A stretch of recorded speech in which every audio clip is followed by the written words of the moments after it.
Fox Sports. We are Fox Sports. We are Ohio.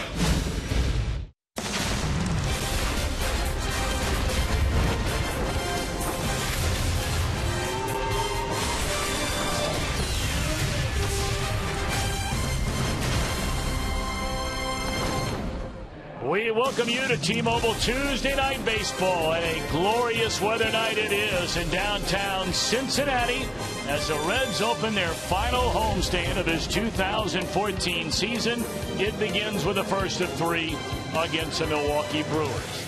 And hi again, everybody, alongside the Cowboy, Jeff Brantley and Jim Day. I'm Tom Brenneman. Great to have you with us for Reds baseball here on Fox Sports Ohio. You know, we wondered a little more than a month ago when the Reds saw the Brewers, where would Milwaukee be by the time this series came around?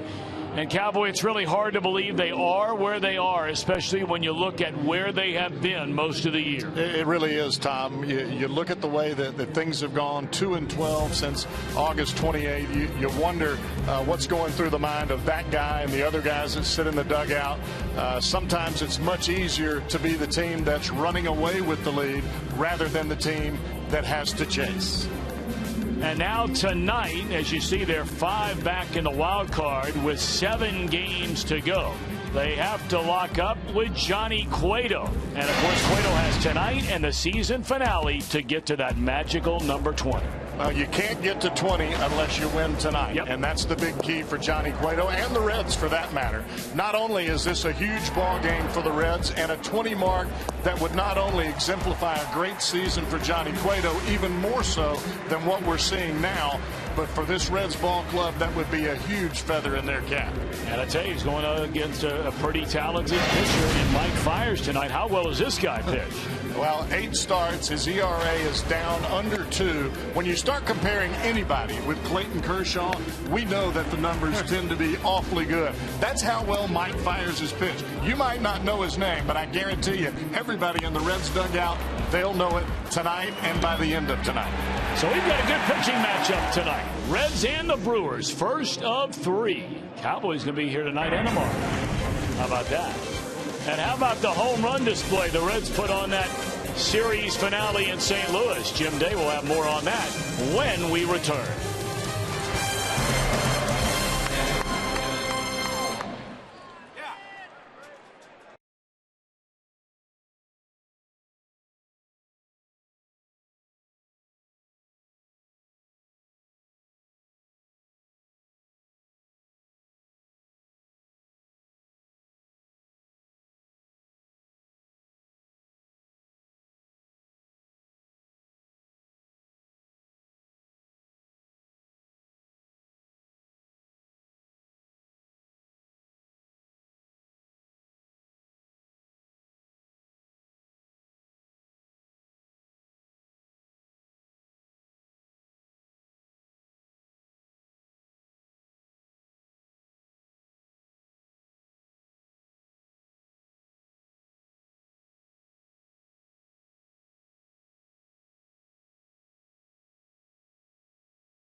Ohio is brought to you by your local Ford dealer. Ford, go further. By Cincinnati USA Regional Tourism Network. Stay close to CincinnatiUSA.com.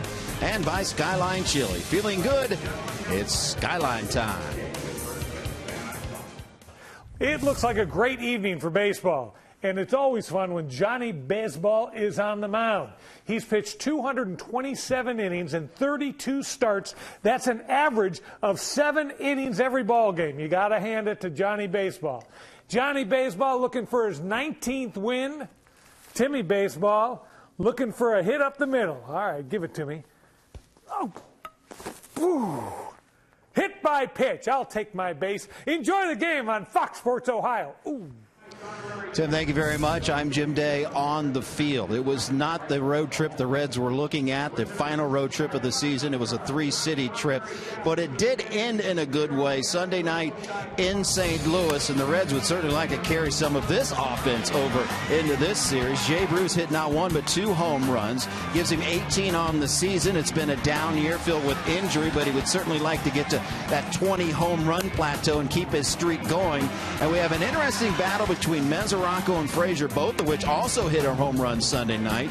But they're in a battle for the home run and RBI lead on this team. It's going neck and neck and going down to the final week of the season. We'll see who will wear those crowns for this team. Reds continuing to try to play spoiler. Milwaukee still mathematically in it. Frazier, Scooter Gennett, Johnny Baseball going to the hill. It's the final homestand. Game 1 of 3 is next on Fox Sports Ohio.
Back to Great American Ballpark in downtown Cincinnati. Not a cloud in the beautiful blue skies above. Temperatures right around 70 degrees. Going to get a little chilly later on tonight.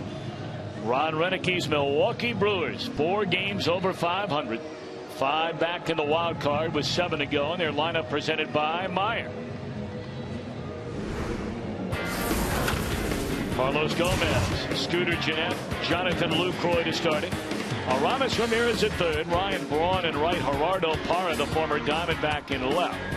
Matt Clark at first, Gene Segura the shortstop, and Mike Fiers on the mound against 18-game winner Johnny Cueto. You look at Cueto and you think to yourself, Tom, does he wonder what would have happened if he could have pulled out a W in Chicago? You know, when the numbers start to come down at the end, You only have a few starts left to try to pick up that 20th win, and now he's got 2 starts and 2 wins to go to get it. So it'll be tonight, and then it would be the final game of the season against the Pittsburgh Pirates. Well, first things first. Carlos Gomez looks at ball 1, a breaking ball low and away, and this one is underway. C.B. Buckner calls the balls and strikes as it's 1-1 on Gomez. Dan Iasonia at first base, Dale Scott the umpire at second, and Quill Wolcott down at third base. Cueto working very quickly to this very aggressive Milwaukee leadoff man and center fielder, 2-1. Well, you would think, Tom, that the Cubs would be a team that Cueto would dominate, and they have had the biggest amount of success against him. He's pitched very well against these Brewers, and he's pitched awfully well against the team he'll face on the final day of the season, the Pittsburgh Pirates. 6-3 the career numbers for Johnny against his Milwaukee team. He's fallen behind Gomez, 3 balls and a strike, and that one back up through the middle, and it's into center field, a base hit. Cueto has not allowed more than 3 runs in a start against the Brewers, going all the way back to 2010. Let's take a look at the Reds on defense, presented by your 4 dealers. They'll go with Nate Groen at third, Frazier over at first, Cozart and Brandon up the middle. Jason Bourgeois the nod in left field, and Mesoraco tonight working with Johnny Cueto. It has been not exclusively but primarily Brian Pena behind the plate with Johnny on the hill.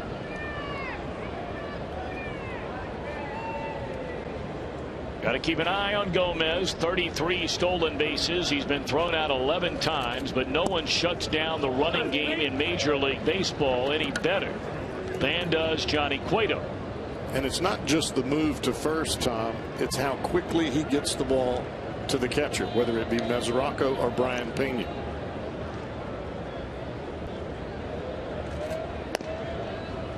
One and one on the second baseman, Scooter Gennett. First season playing every day. Took over about 3/4 of the way through last year, and he has put together one rock-solid season. 292 batter, 9 home runs, 54 batted in, has 31 doubles. And now they have Gomez in a rundown. Frazier, you don't do it any better than that. Boy, and that's the stuff if you're the Milwaukee manager, Ron Renneke. With 7 games to go and your season hanging in the balance, you're disappointed in this. Well, I think what it is, Tom, and we saw in yesterday's ball game that Gomez had a base running blender against the Pirates in the 9th inning. The problem that you have when you've been in first all year long and now you're having to press and chase and trying to climb back in the thing, everybody's pressing. Everybody's trying to do too much. Well, offense has been the primary culprit for the Brewers, or the lack of offense, more accurately described. They have been on a 6-game road trip, and they have scored a total of 8 runs. I mean, their pitching has been plenty good enough to have gone into Pittsburgh and swept that series over the weekend rather than losing 2 out of 3. I mean, they lost in that series 4-2. Bullpen gave it up. That was Jonathan Broxton. They got a win 1-0, then lost 1-0 to Vance Worley. I think you're exactly right, Tom. I think it's not just the last 12 ball games they've played. It goes back to when the free fall began. The offense went south, and so did the Milwaukee Brewers. It has not been the pitching, which everyone thought that was going to be their Achilles heel. So Cueto has faced 2 batters. He's given up a hit, and after getting ahead 1-2 to Gennett, he walks him. Cueto was not sharp from the very beginning in that start against Chicago. You could just tell his command was off. And a little bit of a shaky start here in the first inning tonight. 7 balls against 4 strikes.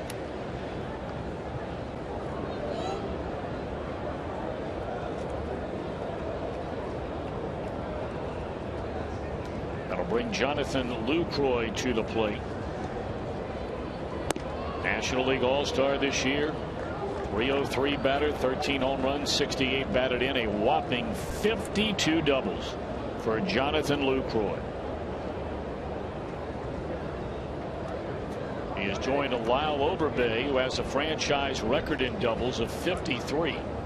And Aramis Ramirez 2 years ago as the only 3 Brewers ever with 50 or more doubles in a season. And you have to wonder, Tom, looking back on the Cubs start for Cueto, has it crept into his mind that there is a sense of urgency, trying to do too much? We talked about the Brewers trying to do too much. The same can be probably said of Johnny Cueto. He knows what the numbers are and how many times he's got left. 2-1.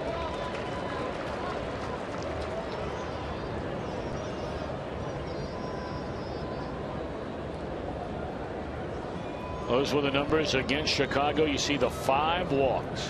I mean, that is so un-Cueto-like when you consider that in 221 innings before that start, he had only walked 59 batters.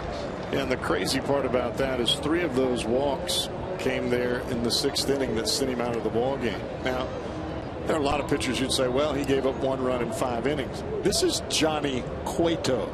This is not just some chump you're throwing out there. I like that word, chump. I've been called that word a lot. So it's a good word. 3-2 now on Lucroy. You usually get that as a player towards the end of your career when that ball starts going over the fence and you're the pitcher. Come on, chump. Suck it up. Well, I'm trying. But then again, it ain't working. Nope.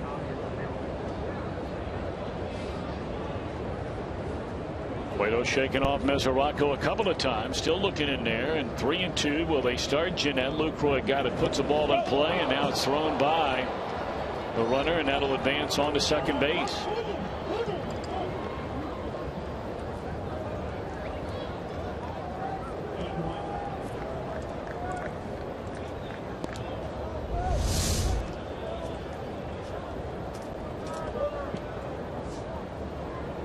You've got Lucroy at the plate. You know the guy can do some damage. Jeanette off the bag, not really a base stealer, but Cueto tried to make the move too good, hoping to get an out there, and then only have to face Lucroy with nobody on. Now you got a problem. 3-2 to Lucroy, and it's in the air. Short left center field. Billy Hamilton going to call off Bourgeois. 2 away.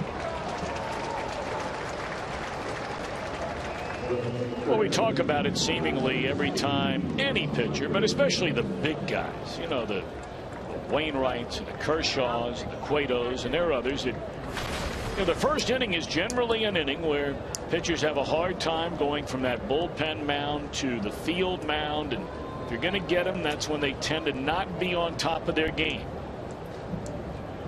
That instant rush of adrenaline sometimes makes you overthrow and not make quality pitches. That one off the end of the bat, a base hit. They're going to wave around the runner. Here comes a throw, and the tag by Mesoraco. Got it. Nice what play. a play by Devin Mesoraco. Had to range far up the third base line to catch it, and made the diving tag to get Jeanette to end the inning. Hamilton to Mesoraco. 2 hits, 3 base runners, no runs. Reds are coming up.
He allowed 2 hits and a walk, but he got an out at second base, and he got an out here to end the inning. Hamilton got to the ball quickly, but you see the ball tail up towards the third base bag. That is a heck of a play by Devin Mesoraco. He's got to glove it and then extend with the glove. Normally the catcher's got his throwing hand inside the glove on the tag to keep the ball from being jarred away. Mesoraco didn't have that luxury.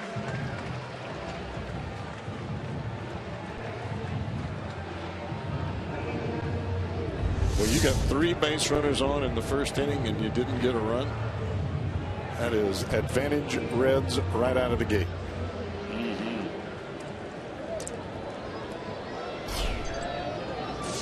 So Billy Hamilton to lead things off against Mike Fiers. Very impressive. 6-3 and 8 starts, 12 games overall, 1.7 ERA. And he delivers ball 1 high to Billy Hamilton. Look at the opponent batting average against this guy. That would be first in the National League in his 8 starts. 2-0. Now he has walked 15 batters. That's not a terrible number in 60 2/3, but it's certainly a number they like to see trimmed down a bit.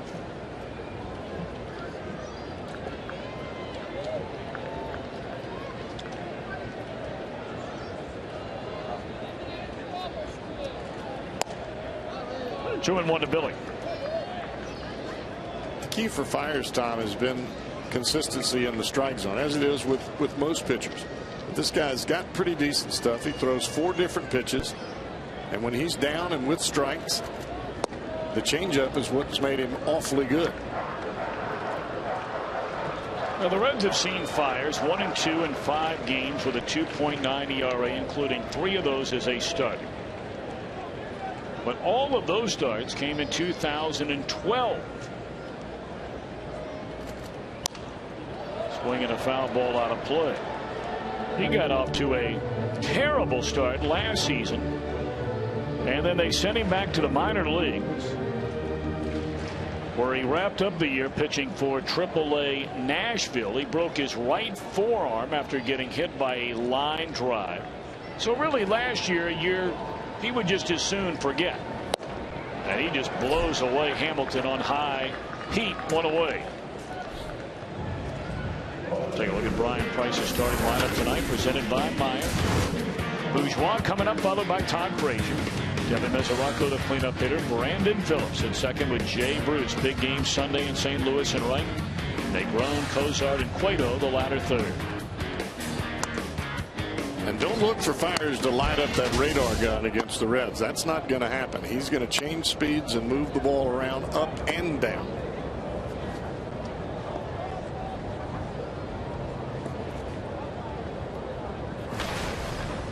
Fiers drafted back in 2009 in the 22nd round. He's not some spring chicken. I mean, he's not some 23, 24-year-old they brought up from the minor leagues. He's 29.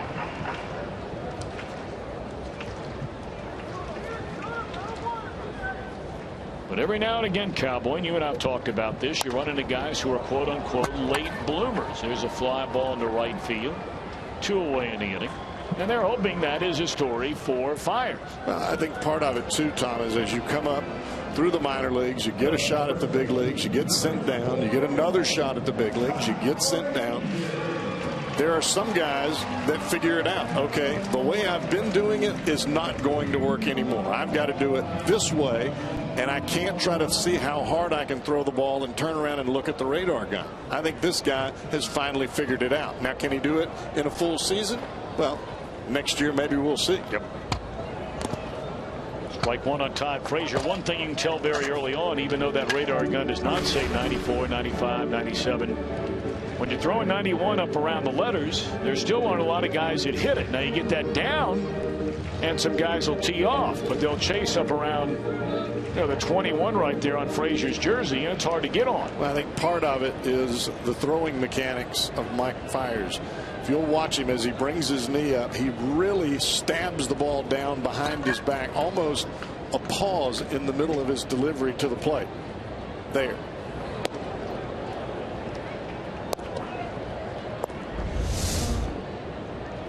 Very short step back, very under control, Now watch as the hand comes out of the glove. A pause, and then the ball comes out of the back of his hat. It's very difficult to pick up.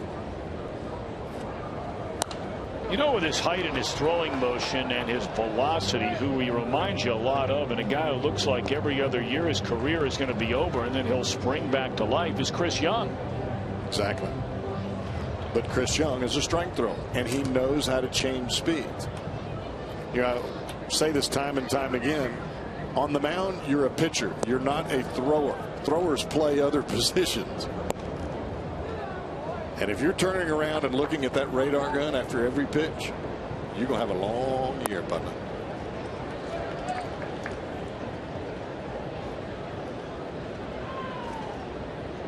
Unless you're a Aroldis Chapman. Ain't many of them fellas. No. 2-2 to Frazier. That one just missed. Fires wanted a call, does not get it from C.B. Buckner. Tried to paralyze Frazier on the inside corner. May see a changeup here. Or that cut fastball away from Frazier after making Todd aware of the inside part of the plate. Payoff pitch. That one is in the air to center field. Pretty well hit. Gomez trying to get it. Forget it.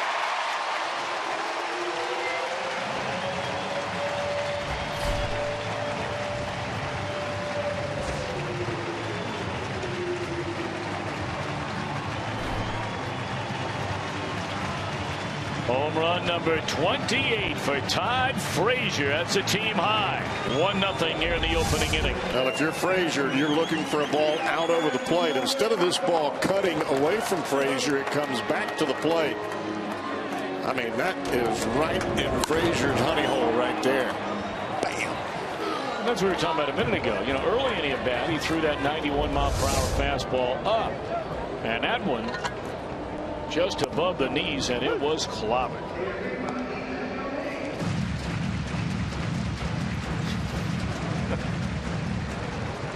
It's a good bit Frazier and Latos have there. It's like the Three Stooges bit, you know.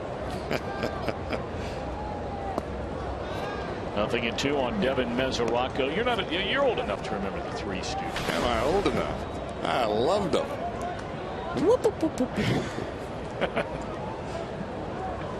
Harry, Curly, and Moe. You got it. 0-2 pitch. I never liked that other guy they brought in. He was kind of like the Four Stooge.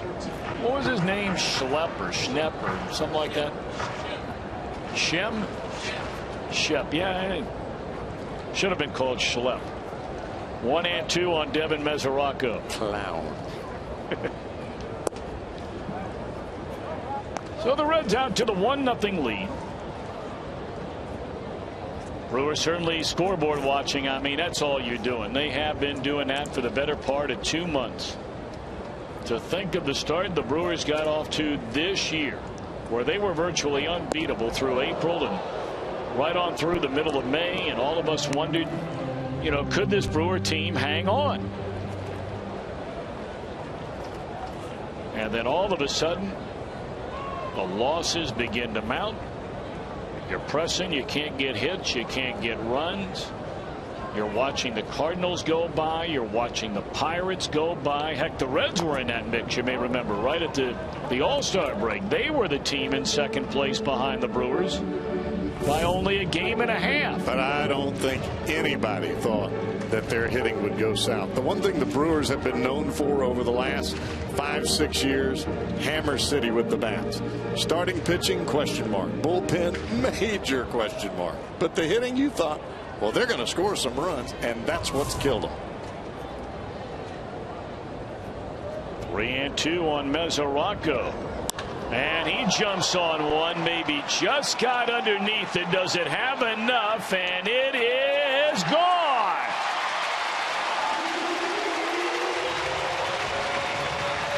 That's a pretty strong swing right there, because he got jammed and still hit it out. Yeah. Back-to-back home runs on 3-2 pitches from Frazier and now Mesoraco.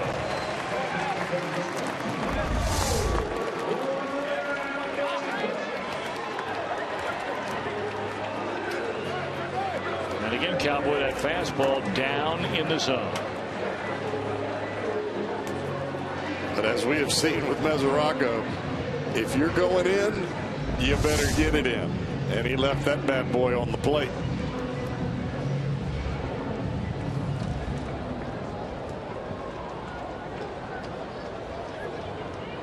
Now Brandon Phillips. Breaking ball is inside and low. Fires easily retired Hamilton and Bourgeois to begin the inning. He got ahead 2 strikes on Frazier. Count went full. Frazier homers to center. Got ahead 0-2 on Mesoraco. Count goes full. Homers to left. 2-0 on Brandon.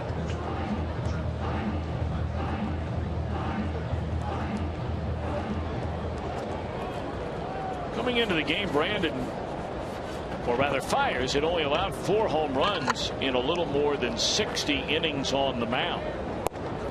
3-0. They called that a strike. Mercy. Well, you look at Fires' record, 6-2 in the 8 starts. The 2 losses, both on the road. Well, this one will stay in the yard and should end the inning.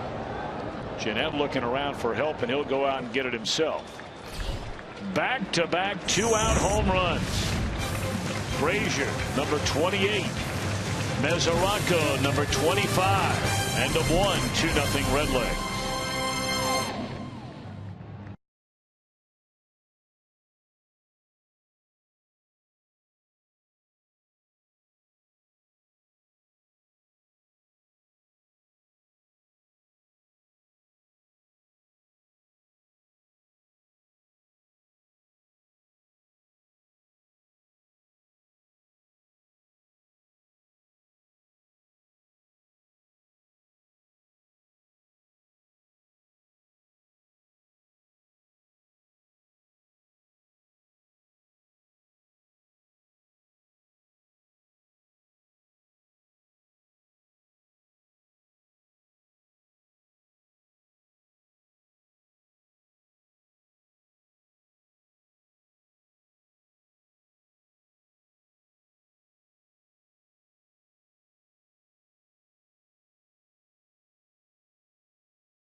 The 2-run lead after an end of an inning.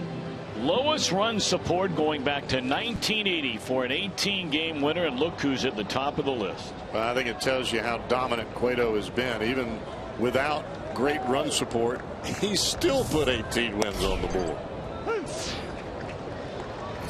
Most of the time, Tom, if you're winning 18-20 ball games, your team is clubbing it when you come to the mound. That hasn't always been the case for John. What was your first year in the big leagues? 1988. So were you on that Giants team? I think maybe that was a year before, if my memory serves me correctly.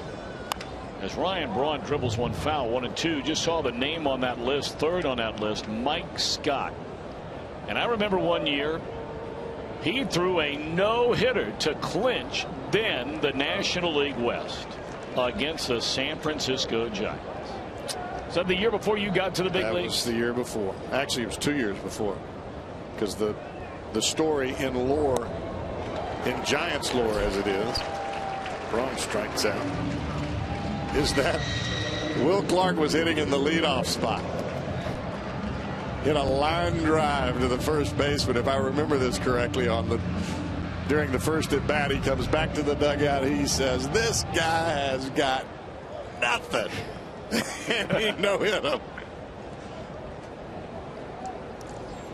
That's a similar story I heard our old buddy, the late great Ron Santo, tell about the last time the Chicago Cubs were no hit in a game, and it's a major league record, by the way, was by Sandy Koufax, who threw a perfect game against the Cubs. That's a long time ago. That's going back there a little bit. And Glenn Beckert, who was Ron Santo's roommate, was the #2 hitter in the lineup. And as Beckert came walking back to the dugout after striking out his first time, of course they had seen Koufax year after year after year, and they knew what a great pitcher he was. But he looked at Santo and he says, you know what? He ain't got it today. Well, 27 up, 27 down. Well, you were talking earlier, both of us were, about first inning issues with starting pitchers. Not every starting pitcher comes out of the gate with his A game. But you let a couple of guys get on, he puts it into DEFCON 5. At least the good ones do.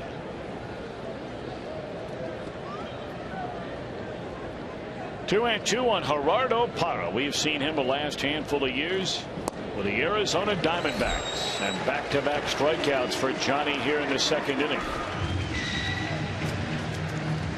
We'll play for a chance to win $5.6 million with MLB.com's easy and free game called Beat the Streak. Play MLB.com Beat the Streak today. Check it out.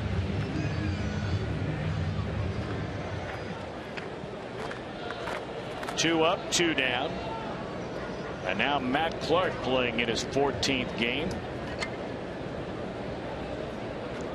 Only 5 hits, but 3 of them have gone for home runs.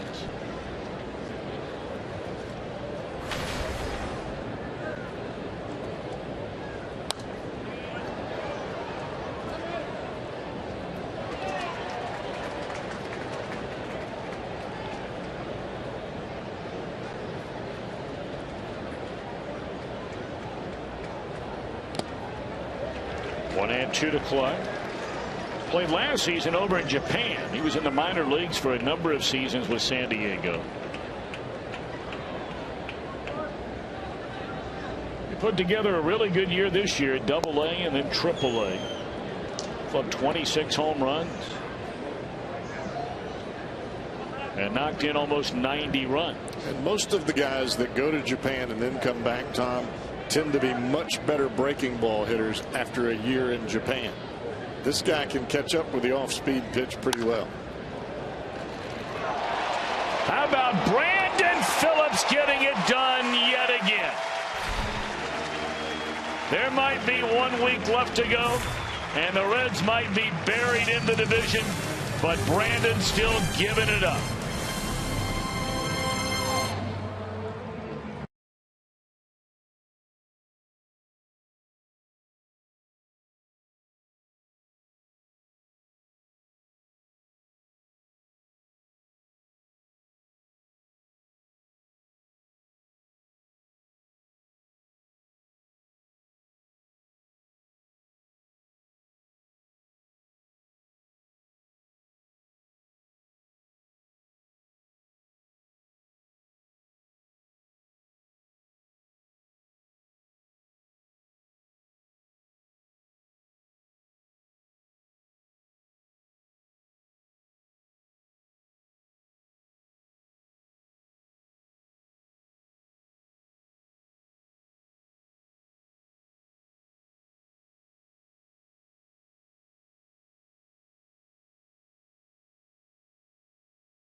intimidation factor. The honorary captains for tonight's game, former Bengal Dhani Jones and big man Geno Atkins, taking the card to the plate tonight. I'm Jim Day. We're out here in the moon deck, and give us 1 second. We are with the big man Geno Atkins out here, and you are here tonight supporting the American Diabetes Association and the National Kidney Foundation on Bow Tie Tuesday, and we certainly applaud you for that. But I got to talk to you about this football team. You guys are 3-0. You got to be feeling great right now. Feeling good, but that's not the main objective. Our main objective is going to Arizona and playing in the Super Bowl. You got an off week this week. Kind of weird early in the season, is it not? It's a little weird, but we got a couple of guys banged up, and it's good to kind of get away from football and get everybody healed up. You are coming back from injury, and I know you've been fighting hard to get back to 100%. How tough a journey has it been? It's been tough, but I've been taking it one day at a time, 1 week at a time, and luckily we're playing good. The defense is playing on all cylinders, offense and on special teams. When do you think you'll get to the point where you will be have it behind you? You won't be thinking about it. You'll be 100%. Listen, take it day by day. I don't really think about it, but I think each week I'm progressing very well. When you took the card out to the home plate, did you say anything? Did you try to add any intimidation to this baseball game? Me and Dhani just try to bring some good luck to this team, and so far it's working out. All right, Geno, appreciate it. Congratulations on the start. Lots of luck to you guys. Thank you. Who day? Yes, sir. Big old who day. We will second that. Tom and Cowboy, I tell you what, Bengals fever, Bengals nation alive and well. A lot of people talking about them and the Super Bowl. I tell you what, they have been unbelievably impressive through the first 3 weeks of the year. They have looked as good as any team in the NFL, and I'm having a hard time thinking of anybody that has been better. The only other two unbeaten teams, if I'm not mistaken, are the Philadelphia Eagles and the Arizona Cardinals. And while they've been impressive and won some good games, they have not looked better than the Bengals. 2 away in the inning.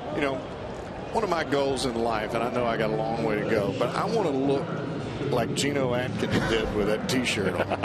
I want to be ripped up, pipes bursting. That's how I want to look. Well, why don't you go on back down to Mississippi this year? You got that alma mater of yours, Mississippi State, coming off that huge win over the weekend against LSU. Dude, why don't you get all cut up just like Big Geno? I've been working out for 51 years. It ain't helping me none. Well, maybe you just got to try something a little different. Man, he is yoked. Yeah. I guess some got it, some don't.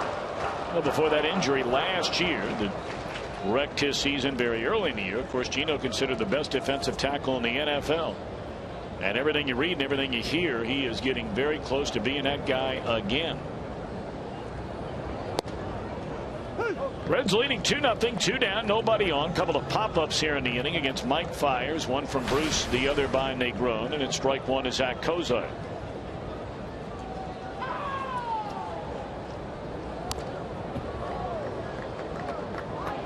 It really is funny. You brought up earlier that most people thought this Brewers team, if they weren't going to hang on, that it would be the pitching which would lead to their undoing. I think the same thing could have been said the other way, that if the Pirates were going to make a run, it'd probably have to be their offense which led the way. It has been their pitching that has put them in a prime time spot. 1-2-3 go the Reds. 2-0. They're in front.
game changer. Best career home winning percentage in Reds history going back 100 years.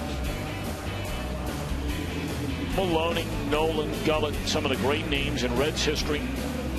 Cueto, so impressive, especially Cowboy, when you consider the ballpark considered a very hitter-friendly ballpark.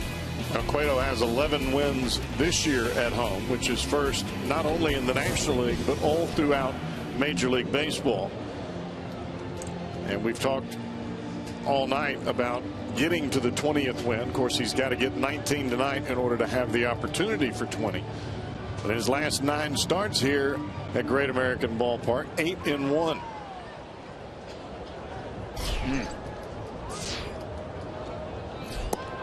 All right, here we go into Milwaukee third. We'll see 8, 9, and 1 in their batting order. Gene Segura, Mike Fiers, and then Carlos Gomez.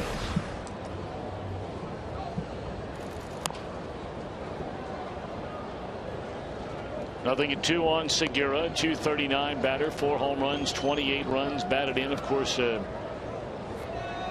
Brewers spiral down the standings pales in comparison to the season of Gene Segura, who tragically lost a child earlier this year and to leave the team for a while, came back shortly thereafter. Can't imagine there's anything worse in this world than that. I would agree. And even these many months later, we certainly have our thoughts and prayers for him and his entire family.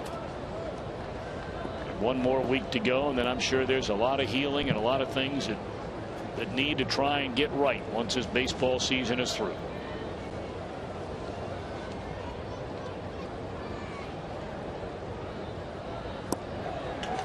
Cueto is all of a sudden fanned 3 of the last 4. After a bit of a bumpy first inning when he allowed 2 hits and a walk, but the Brewers did not score a run. Best case scenario tonight for the Reds. Worst case scenario for the Brewers is for the Reds to get out early, especially with the Brewers struggling offensively, and now they're already behind the 208 ball with the Reds putting the back-to-back home runs on the board in the first. Adds even more pressure to score. Fiers looks at a fastball strike. 1 hit in 17 at bats for the Milwaukee pitcher.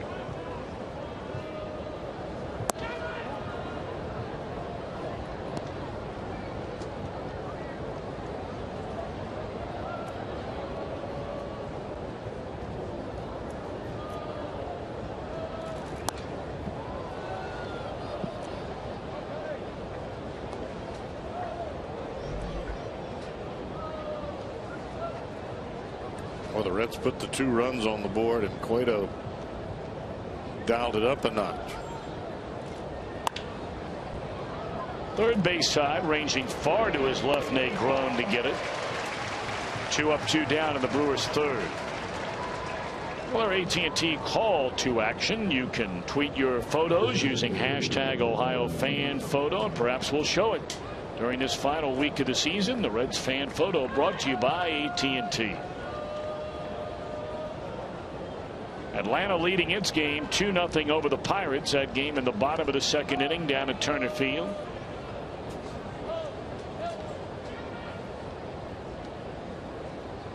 Time beginning to run out for the San Francisco Giants if they're thinking about trying to catch the Dodgers in the NL West.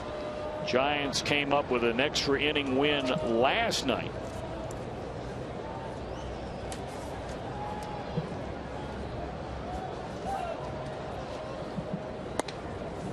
And they'll be meeting again later on tonight. Giants sitting atop the wild card in the National League. In fact, they're tied with the Pirates for the best record in the National League wild card. Both teams at 85 up, 71 down, but the Giants are 3.5 behind LA. There is still a lot of maneuvering going on.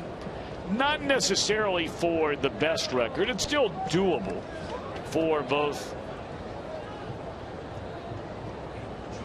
the Cardinals and the Dodgers in terms of catching Washington. There's a swing and a miss, and it looked like that bat may have gotten a piece of Devin Mesoraco. 4 strikeouts in the last 2 innings for Johnny Cueto.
1-800-ELK Ohio. The Reds this season against teams over 500, they've hung in there. I mean, normally if you go through a season right there, but then dominate the teams under 500, which clearly the Reds have not done, then you have a chance. Look at that note at the bottom. That's the largest spread among all teams in Major League Baseball. Yeah, I think two-time you look at the Reds' record within the division. It's fine. But you got to beat the teams you're supposed to beat.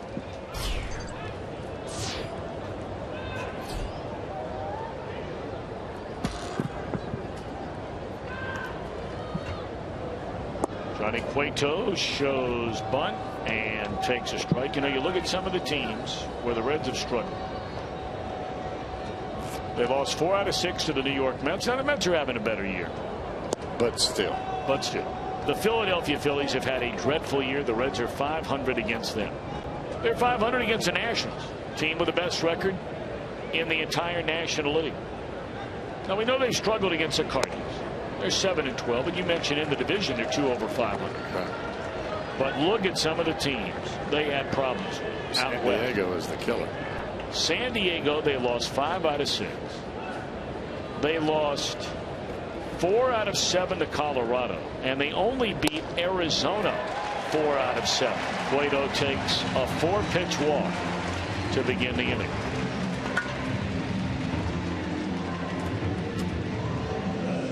Granted, every club is going to have a bad series against a team that they're supposed to beat, but when you start looking at them collectively and you start looking back on your season, that's one of the first places that you go.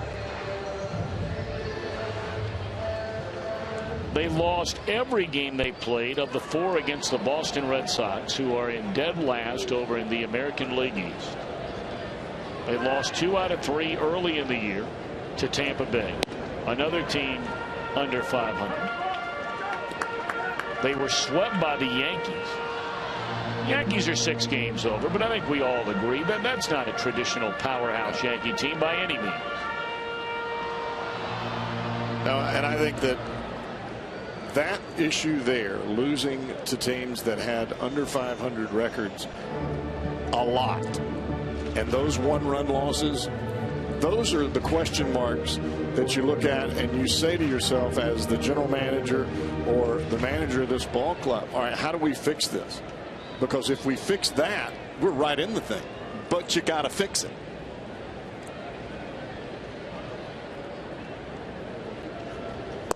And of course, the questions that have to be answered is, how do you fix it? Yeah. How do you go about doing that? Everybody has an opinion on it. I mean, you'll get from one end of the spectrum and says, hey, look, when they had everybody healthy, they were pretty good. Why not keep the group together? The other end of the spectrum, some folks feel like, you know, the core of this team, guys that have been around for a while, that they haven't gotten where they want to get. 3 trips to the postseason and unable to win a series. And perhaps it's time to cut bait with some and try and rebuild this thing around the likes of Hamilton and Mesoraco and Frazier. There's a fly ball to center field. Well, we failed to show you Milwaukee's defense presented by Ford, so let's do that quickly right now. Parra, Gomez, Braun in the outfield. Ramirez and Clark, corner infielders, Segura and Jeanette up the middle. Lucroy hanging the signs for Fires. You know, when you say build the team around that core, you know, your first baseman and your second baseman, Joey Votto and Brandon Phillips, more than likely they're not going anywhere if for no other reason their contract status. And it's not to say you want to trade, but if you did want to trade them, they are almost impossible to trade. Well, I think part of looking at the Reds ball club coming out of spring training, you just assume that you would get normal years from Votto, Phillips, and Bruce. And if you got any production from the other guys like Hamilton, Frazier, and Mesoraco, this would be a wonderful year because you felt like your starting pitching and the back end of your bullpen would carry your club. But the injuries to Votto, Bruce, and Phillips they've not been able to overcome any of those.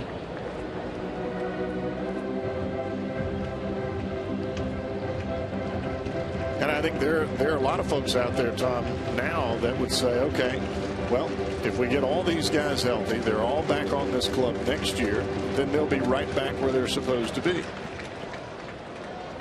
That's the question that everyone has to answer, that has to put their mark on this club. Whether it's Walt Jocketty or Bob Castellini or Brian Price, those are the toughest questions. Because I don't know that you can assume health. Well, I think somebody made the argument that, you know, on any given year in any sport, you might have had 2 or 3 guys go down last year. You're counting on them being healthy again. But what about the risk to somebody else? I think that's the toughest decision to make. Because I think everyone would tell you from a projection standpoint, sooner or later the guys are going to play to the back of their baseball card. But there is some ebb and flow to the game. There are guys that are going to have great years that go way beyond what they'll ever have on the back of their baseball card. And then you're going to have guys that are going to slump, or they're going to get hurt and not play any of the year. The key is, do you have a backup plan?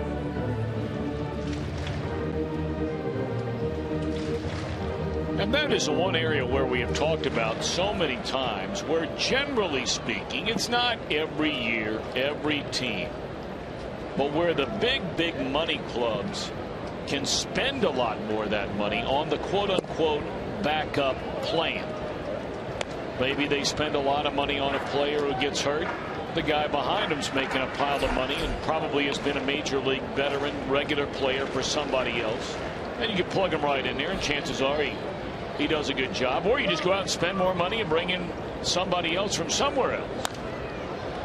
The mid-market to small market clubs, if you commit a lot of money to a handful of players and any of those players either has a bad year or gets hurt, you're in trouble. You're in big trouble. And the thing that we're seeing now, Tom, as the money is greater from the television side, those guys that used to be out on the free agent market, they're not there anymore. If you're going to get somebody, it's normally through a trade. 3-2 to Bourgeois, and that was in a short right field. Ron is there for out number 2. I mean, there are very few guys that you could say, all right, they're heading into the offseason this year as free agents, and they can give you the Thunder or the 20-win season, and you know you can book it. Most of those guys have long-term contracts. They are tied up. You know, where you sort of run into that lightning in a bottle are the risk takers. And let's use a team we just saw recently, for example, the Baltimore Orioles and Nelson Cruz. Exactly. A guy who had a very good career when healthy. He's been an outstanding offensive player with the Texas Rangers. He serves a drug suspension, 50 games last year. And now everybody's sort of lukewarm. Well, the Orioles give him a 1-year deal for a very manageable amount of money in this day and age. He's had a great year, and now he's going to hit the free agent market at the end of the year, maybe. When we were there, in fact, the Orioles were talking to him about a new deal. But I mean, how many guys outside of the AL East fans across the United States could tell you one player on the Baltimore Orioles? Exactly their right. name? And Manny Machado's hurt, and that would be the first one that would come to your mind. You are right. That ball hammered down the left field line off the bat of Frazier. This will send Cueto to third. They'll stop him there. So Frazier a home run and now a double. And Devin Mesoraco will bat with 2 on and 2 out here in the third, trying to add to a 2-0 lead. Tell you, Mike Fiers is lucky Frazier did not elevate this ball, or Todd would have 2 home runs on the night. That ball was kissed.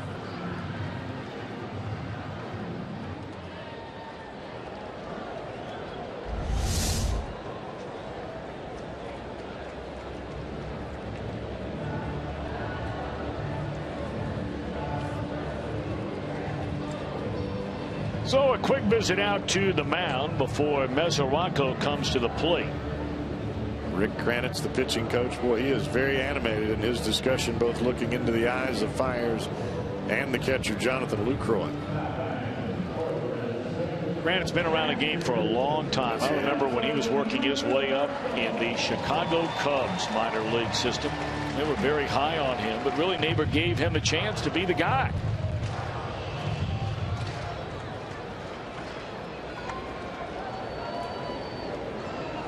Well, let's see how much Mesoraco gets to hit. You have a dangerous Brandon Phillips on deck, but Mesoraco is having the far better year. Hit home run number 25 his first time up. Ball one. First pitch changeup. That ought to tell you something about this at bat.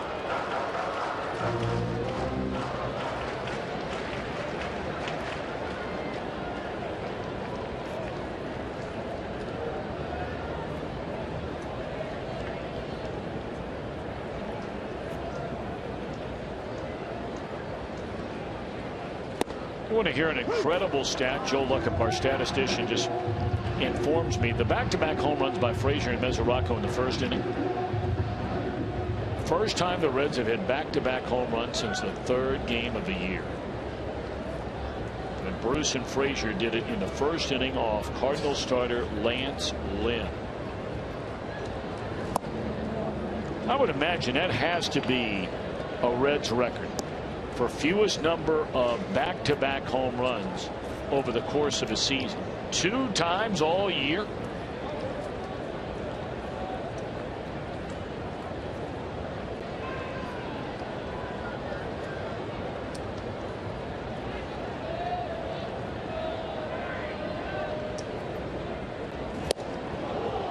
Two and two.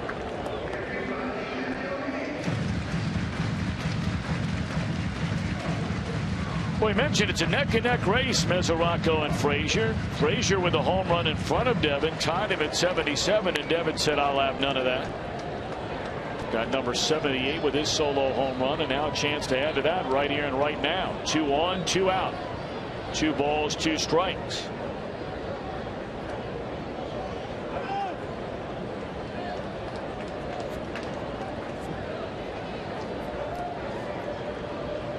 Frazier has a huge lead at second base. Scooter Gennett just moved over behind the bag, but he will creep off much further as he comes set. 2-2 delivery, and here it comes. Ball 3. It was a 3-2 pitch Mesoraco homered on in the first inning.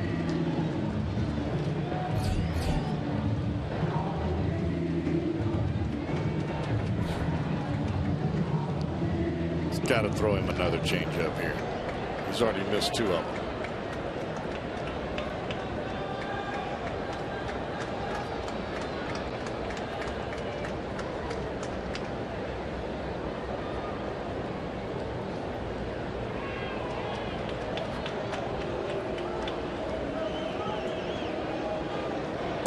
Well, Fiers throws 4 pitches, and Lucroy just gave him 6 signs behind the plate.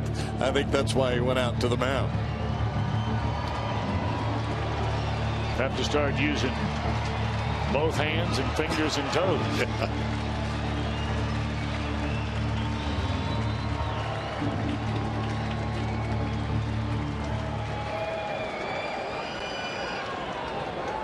Big pitch for Fiers right here. Don't want to give in. 3-2 on Devin Mesoraco. Struck him out. That was a changeup. A hit, 2 left, 10-3. Reds in front, 2-0.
Selig has formed a pace of play committee. Many ways to speed up this game, including keeping a batter in the batter's box. You would think a catcher would be for that, but Devin Mesoraco surprised me with his answer. I think the only troubles that I really find are replay seems to take more longer than I think, and waiting there for commercial breaks whenever Leak is out there as quick as anybody, and almost all the time he's out there and we're on national TV or something, we're waiting 30 seconds for him just till the umpire gives us the hey, we're ready to go. Things like that I notice, but otherwise I don't think that the batters need to stay in the box at all. Kind of surprised me with the catcher squatting behind the plate like that, but he says batters need their routine, and as far as pitchers stepping off the mound, he felt that wasn't a way to go either, and that's one of the things that Major League Baseball has run into, and that's the players against speeding up the game. But there are younger generation, they're talking about speeding up the game and getting them under 3 hours. And they've got to find a way to do it. This was a direct question I put to Commissioner Selig when he was here in Cincinnati. He said that in the coming weeks he would have an announcement, and that announcement is he has formed a committee, pace of play. We will see what happens in the offseason. Well, see, Jim, I was under the impression that there was already a committee formed. Cowboy, if you remember, you and I had a chance to have lunch 2 years ago now with a distinguished political writer and a baseball fanatic writer, George Will, along with Charles Krauthammer. They both go to baseball games on a nightly basis in Washington, D.C. And that also includes Baltimore, by the way, which George Will for a short while had money invested in that club.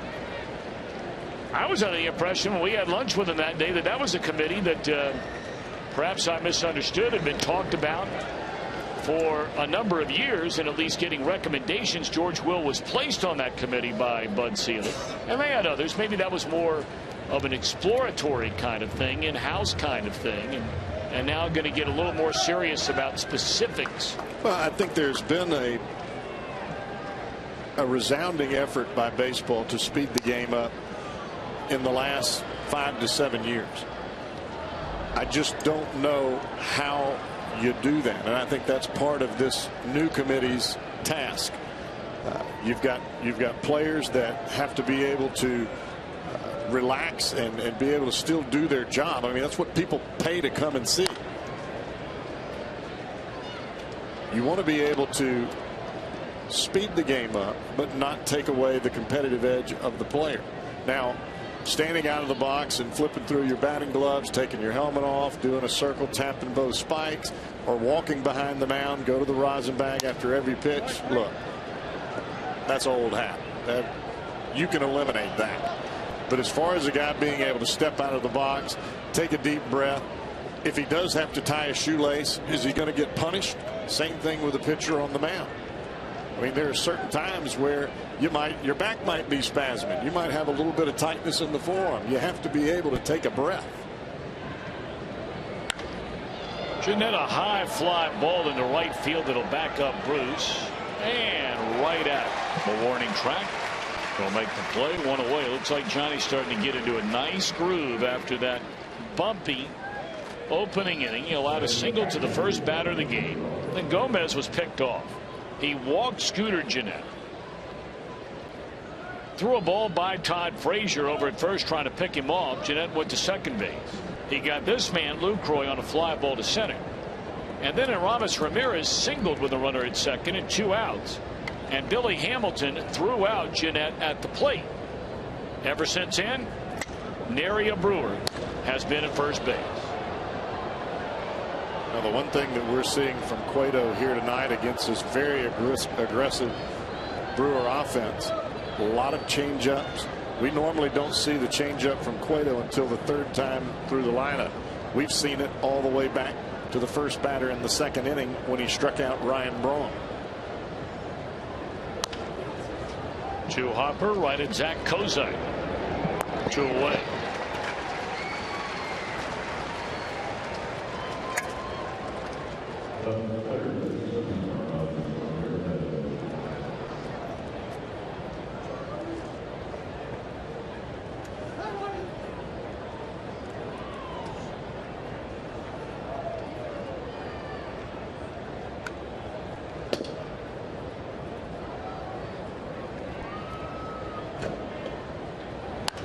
Swung on and fouled on a play by Ramirez. He was the last Brewer to reach base on that single to center field where Jeanette was thrown out to end the opening inning.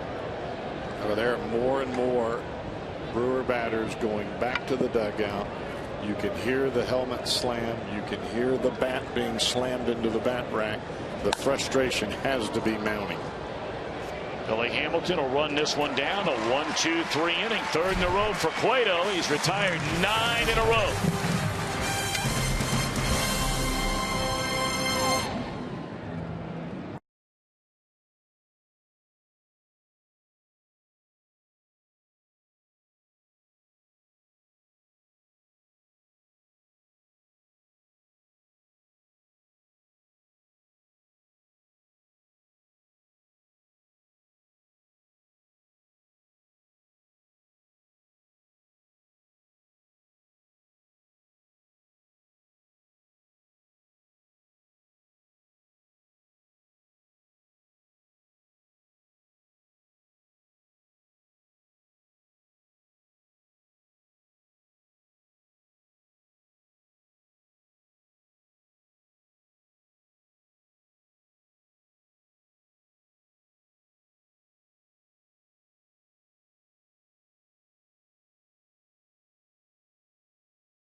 Brought to you by JTM Food Group. Let's create great dishes together. By Toyota. For over 30 Toyota offers, visit buyatoyota.com. Go for the Save on Wing Tuesdays at B-Dub. Specially priced wings all day. Buffalo Wild Wings, Wings, Beer, Sports. And by T-Mobile. Tuesday Night Baseball. Well, the Columbus Blue Jackets are playing their first home exhibition game of the season tonight. Stay up to date with them as they prepare for their season with FoxSportsOhio.com's Rick Gethin on Twitter at Rick Gethin, Gethin. We're counting down to face-off right here on Fox Sports Ohio.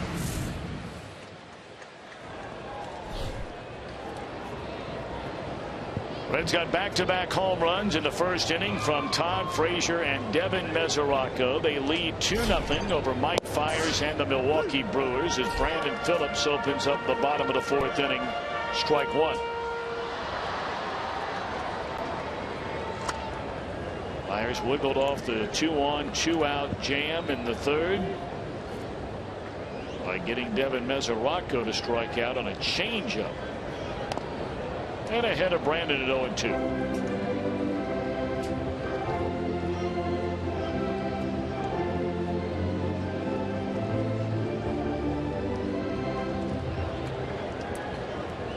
You know, we're starting to, about an inning ago, to talk about the Pirates and how they have really surged forward here over the last month and a half especially, but starting a little bit before that, really starting the All-Star break, they've kicked it into gear, and especially here of late.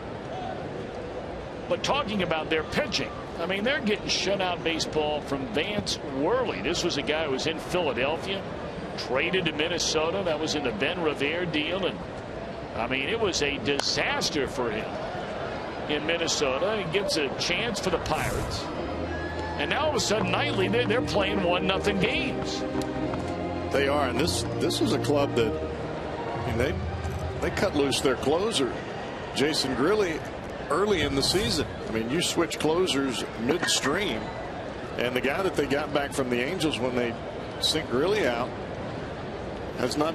I don't even think he's still with the club. Or Frieri, Ernesto Frieri. Melanson now their club. Right.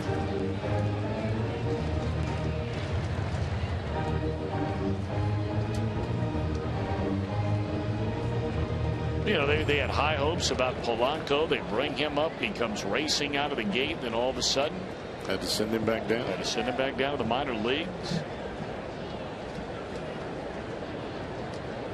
0-2 on Phillips. Short left field. Parra, a very good defender, will come in to get it. 1 out. If a Red, it's a home run off that Toyota sign during our game tonight. Dick Vanderhaar of Westchester will win that beautiful new Tundra on display at Great American Ballpark. Only a few games left to register. Just stop by your Cincinnati and Northern Kentucky Toyota dealer. 1 out, none on. Jay Bruce popped up to the first baseman. Clark, his only time up.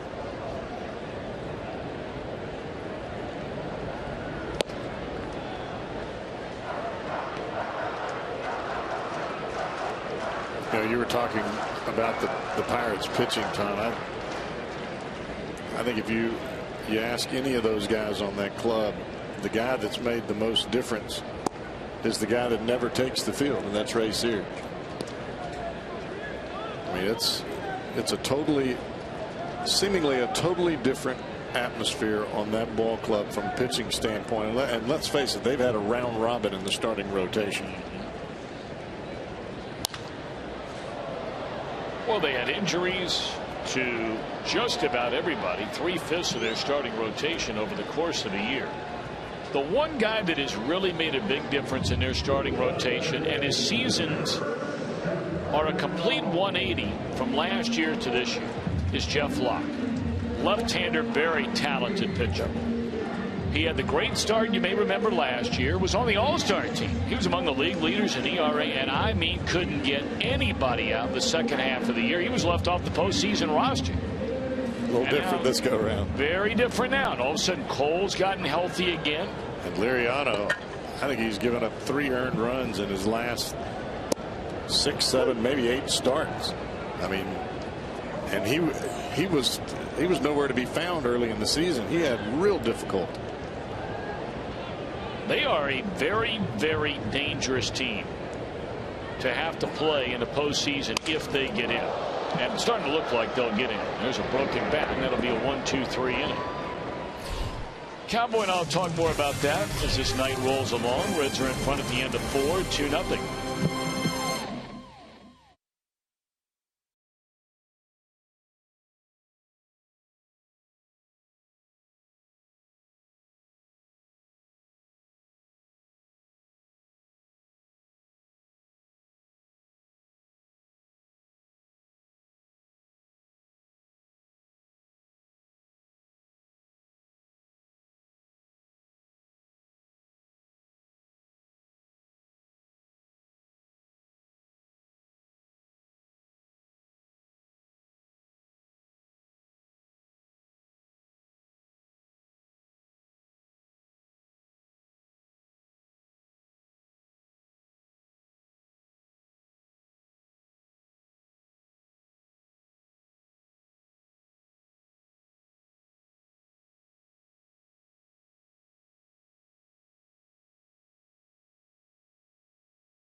Concession stands on your next trip to Great American Ballpark, located near sections 130 and 113. The Christian Moorline craft beer options, 40 bottle beer selections. Call 513-381-REDS for tickets. Reds have 5 more home games remaining. They will play tomorrow night, Thursday afternoon against these Brewers. And then the final 3 games of the year against the Pirates.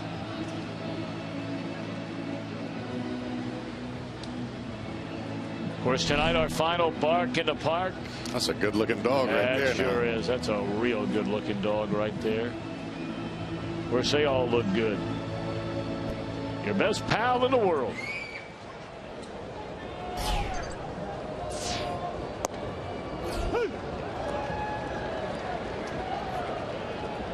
Speaking of looking good, Johnny Cueto is looking really good. Really good is right. He's retired 9 in a row.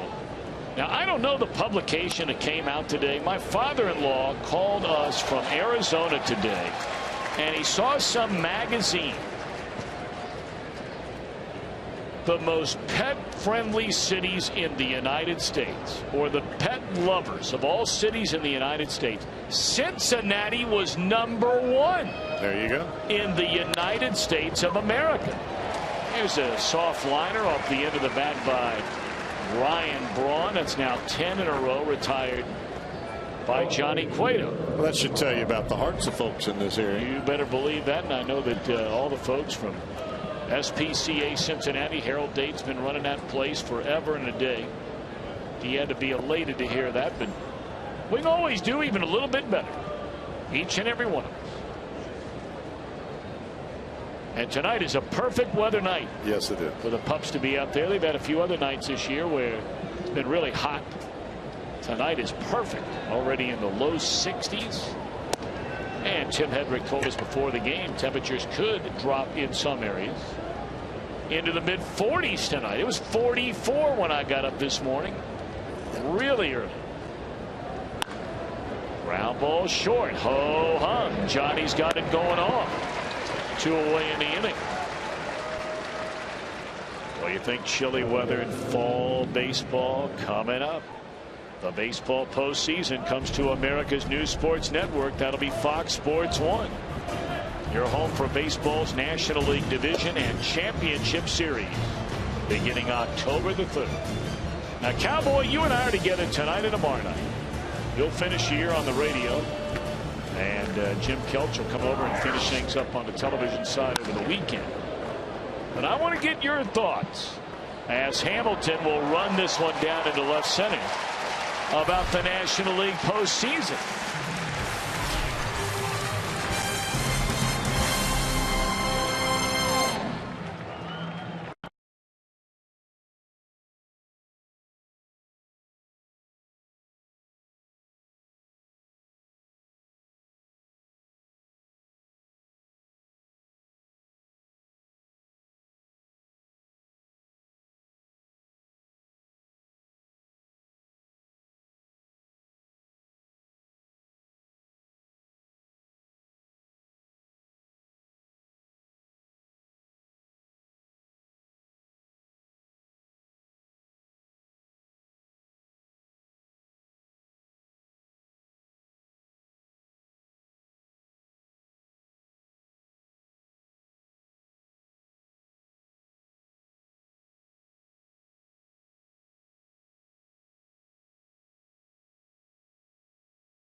Remain. Ask Cal McCoy your Reds questions on Game Day Live.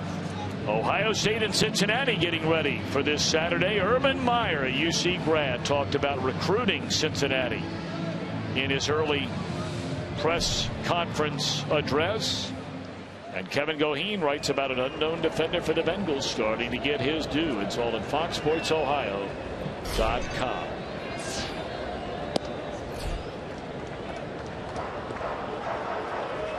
Reds 2, Milwaukee nothing. Bottom of the 5th inning. Zach Cozart to be followed by Johnny Cueto and Billy Hamilton. Back-to-back home runs in the Reds' first inning off the bats of Frazier and Mesoraco. The only scoring so far. That one out of play to Zach Cozart.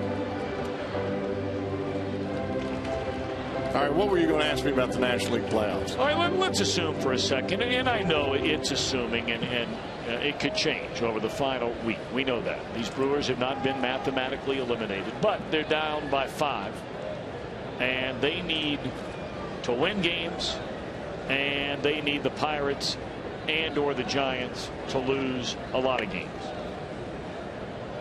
So if you assume the Giants and the Pirates play in a 1-game playoff, and I would not dare ask anybody to predict a 1-game playoff, but if you just logically move one of those teams into the postseason,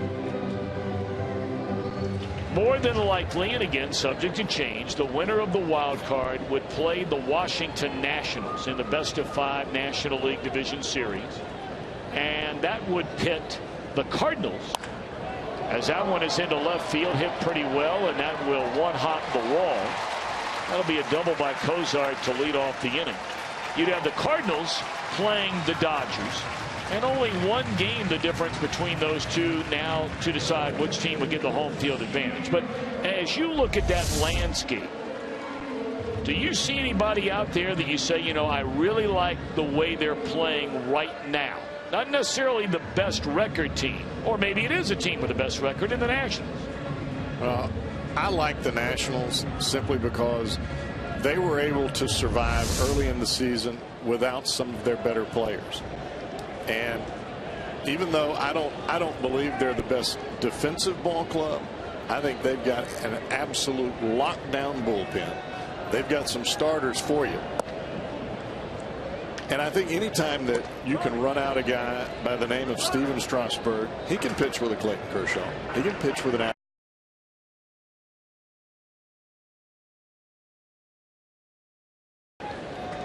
I think they've got it. Gio Gonzalez, Doug Fister, Jordan Zimmerman. And these are names that, you know, we don't hear them all the time because we're not playing in the East. But if you're over there, those teams know all about those guys. Now everybody hears about Clayton Kershaw and Zach Greinke. A perfect bunt will advance a runner by Johnny Cueto. Nicely done. Personally, I do not think the Dodgers have the bullpen to continue. I think that is where their weakness is going to come. Love Kenley Jansen's arm, but if they had a Kimbrel or an Aroldis Chapman and had Jansen in front of him, we'd be talking a whole different semantic here. Right, now let me walk through now to the Cardinals with you for a second. We've seen a pile of them this year. Now we know about Wainwright. He was struggling a little bit for a while, but now he appears to be kicking it into that gear you normally see Wainwright this time of year. But their bullpen has been a little bit shaky here over the second half. Now, it's not like Rosenthal is blowing saves on a regular basis. He's not. Hamilton fouls it away. He's down strike 1. But as you look at Lynn in the 2-hole, looks like Waka's healthy again. Yeah, I think their starting pitching is fine. And I know that Mike Matheny will play matchup baseball throughout it once the starter has exited the ballgame. But how good are those matchups? Now, every time that the Reds play the Cardinals, it seems like they're phenomenal. But it doesn't always work that way. And I don't know that you can count out a club that went to the World Series last year and has come back the way that they have in the second half. But I think you're going to have a real difficulty with the Nationals. I think that the Dodgers issue, I think they'll rise to the occasion from the offensive standpoint, even though this has not been a tremendously great offensive club all year long, and I'm talking about the Dodgers. But there's just something about the Nationals that grabs me. And if I'm playing them, yeah, that bothers me. Because I mean, they could literally play 6-inning baseball and throw it to the bullpen, and you're done. 0-2 to Billy Hamilton, and that one's up and away. Now, you really haven't dissected. We talked about the Pirates a little bit, but now the Giants are a team. We know they have an ace in Bumgarner. There certainly are question marks after him in their rotation. There certainly are question marks about their bullpen. They flip-flop closers over the course of this year. And I would not throw them out. I just don't know offensively if they can do it. Hamilton out of there swinging for the second out of the inning.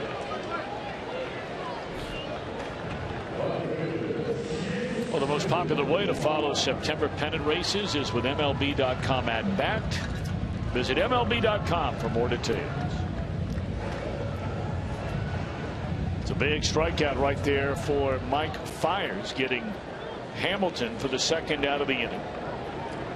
We'll see if Jason Bourgeois can get the runner in from third, and that's ball one. You know, think about the Giants, though, Cowboys. It just seems like when they get in, and they've been an on 1 year, off again, on 1 year, off again. This is their on year, if you will, to get in. They won the World Series, of course, 2 years ago, 4 years ago. Yeah, but they've got no Matt Cain, and right now Tim Lincecum is not in the starting rotation.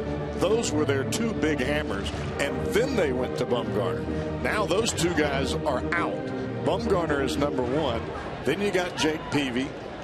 Things are different. They're different in San Francisco right now. But then again, Bruce Bochy, he pulls a lot of rabbits out of the hat. And they still have the core position players from that club that won the World Series. I mean, guys that really stepped up. And there's something to be said for having been there. I mean, you go to the dance the first time, you're worried about your corsage. You want to make sure that your tie is straight. You don't want to look like a clown. But when you've been there 4 or 5 times, well, you know what? All the girls want to dance with you. It's a whole different category. You feel comfortable.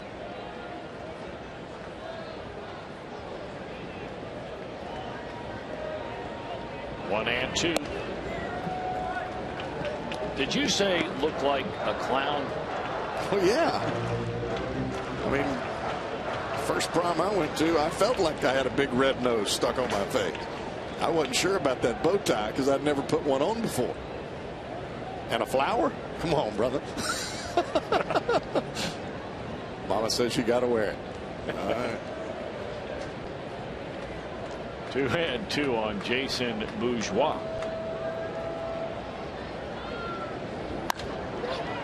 And it's in the air, short right field. So Fiers pitches around the leadoff double. Runner stranded at third. And to 5. Reds still with a 2-0 lead.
The Reds lead 2-0. And here's tonight's Mazda pitch by pitch. And it is the strikeouts from Cueto. A changeup. And watch the form on this. Cueto jumps at the batter. Parra gives him a changeup. A breaking ball away there. And there's another. 4 strikeouts for Cueto. The off-speed pitches have been quite dominant for the veteran right-hander here tonight. Well, you get included with that group, that's saying something. Johnny's got a chance to catch Mario Soto, at least in that number 4 spot, and that is his mentor from way back.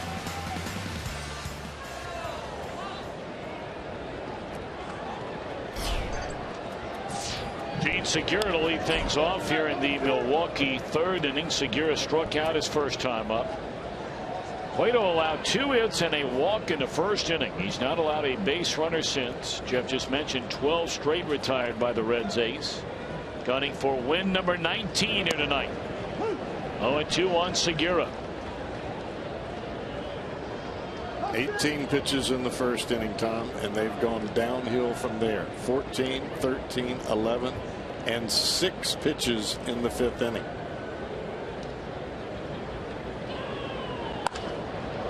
Straight away center field. Nothing to it for Billy Hamilton. 13 in a row retired by Cueto.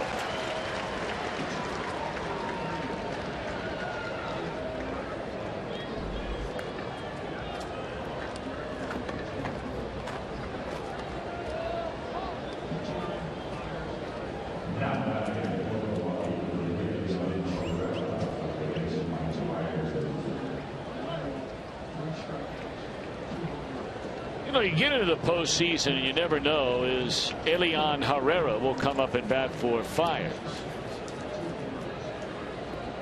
1 out, nobody on. But it's always interesting this time of year to start looking into, home field advantage and how big a deal that is. Certainly more so for some clubs than others. We were talking earlier how there's a 1-game difference for the 2nd best record in the National League between the Cardinals and the Dodgers, and right now that would be the opening round matchup if the wild card goes on to play the Nationals. Now the Cardinals are 21 games over 500 at home. They are 51-30. Their home schedule is open. On the road, they are 2 games under 500. Now you look at the Dodgers. The Dodgers, interestingly enough, are only 4 games over 500 at home. They are a stunning 17 games over 500 away from Dodger Stadium. I think you look at the Pirates club that we were talking about. Same deal. Very good at home, a little shaky on the road. Yeah, they have the same home record, and again their home schedule is over. They have the same home record as the Cardinals, 21 games over 500. They are 7 games under outside of PNC Park. 2-2 on Elian Herrera. But I think, as you said, Tom, if you get into the postseason, you can roll the dice.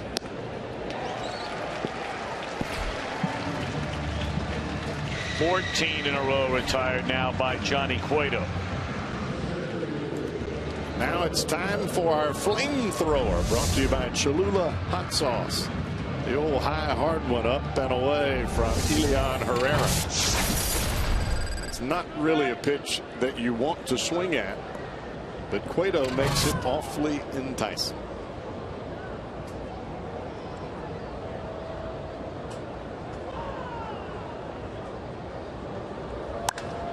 High drive, pretty well hit by Gonzalez, back to the wall, and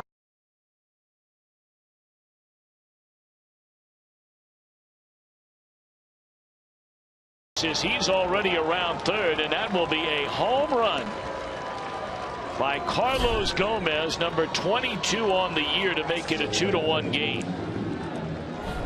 Let's take a look at what happened once Billy went climbing again over the wall.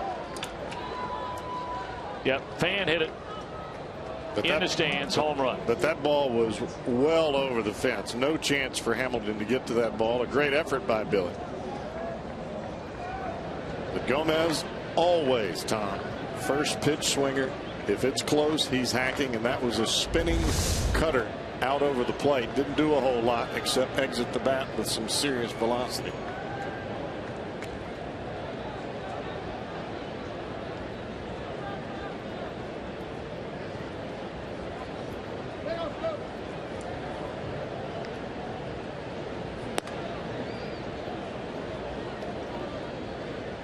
So just like that, a 2-0 game becomes a 1-run game. Scooter Gennett has walked, been thrown out of the plate. That was in the first inning, and flying to right his last time up.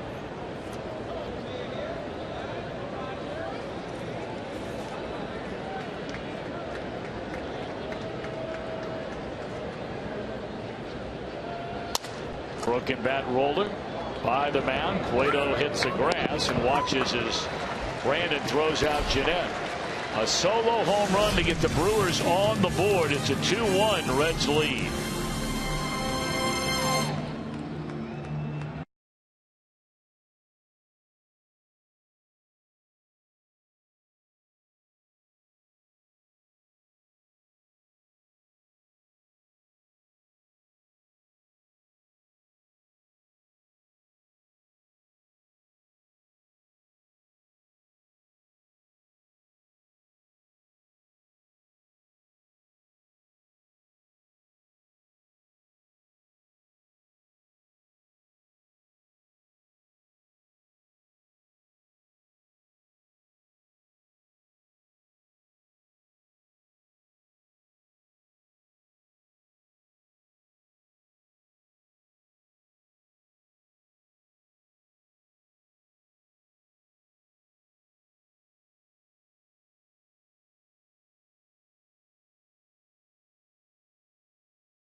Value this season, the Kroger Meal Deal. Check concession stands throughout the ballpark for the Kroger Meal Deal, which includes a hot dog, a bag of chips, 16-ounce Coke, and during this homestand, Ocean Spray Craisins.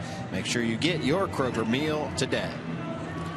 I'm Jim Day. Before today's game, nice ceremony on the field honoring Skip Schumacher. He is the recipient of the Roberto Clemente Award, and there you can see him fresh from surgery on his shoulder.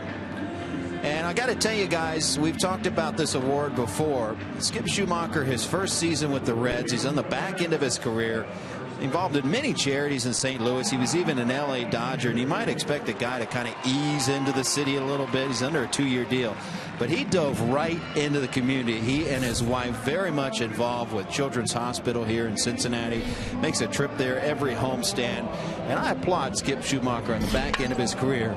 Even though he hasn't been a Cincinnati Red very long, as I said, he jumped right into it in the community. It's a good man, Skip Schumacher, his entire family. It was a pleasure to meet his wife on a couple of trips with the club this year when they were out west, especially. That's where they met, where they both grew up, where they went to school, went to college together.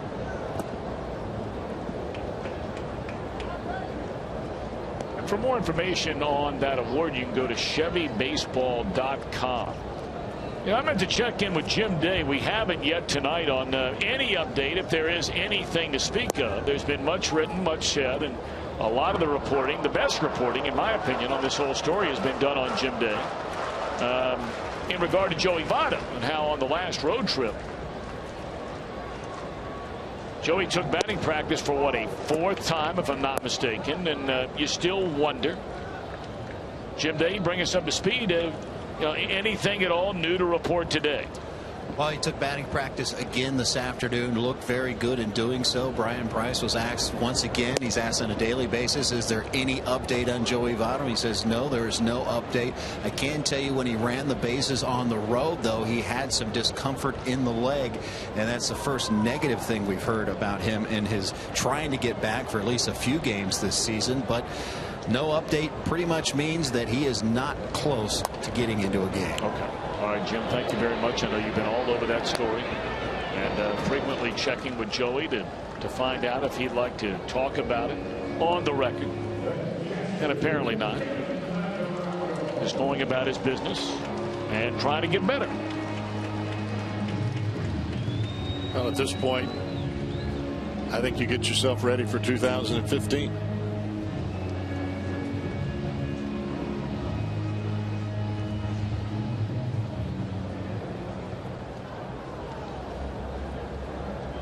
Reds leading by a run, and the difference right now, the big swing of the bat by Devin Mesoraco. He tomahawks that one down the line, but foul. And Devin, the subject of our IGS Bringing the Energy. Go back to 1974. Great Johnny Bench. Most home runs as a catcher. Bench first, second, third, fifth. Mesoraco trying to get into that number 3, and who knows, with a big week, maybe number 2. And that's as a catcher now. I think that's a pretty good compliment just to be on the same graphic with Johnny Bench. Better believe that.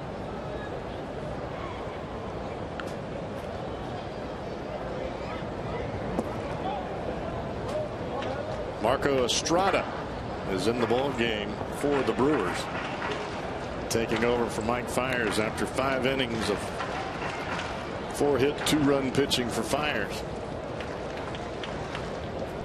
Myers was in trouble a couple of other innings outside of giving up the back-to-back home runs in the first to Frazier and Mesoraco. Reds had a double by Frazier in the third. He struck out Mesoraco with 2 on to end that inning, and then a leadoff double by Kozai.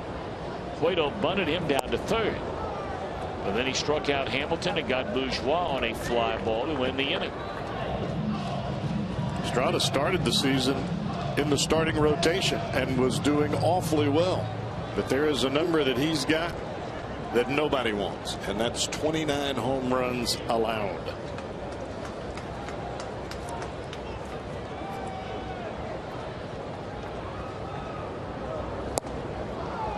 On swinging Mesoraco, 2 away in the inning.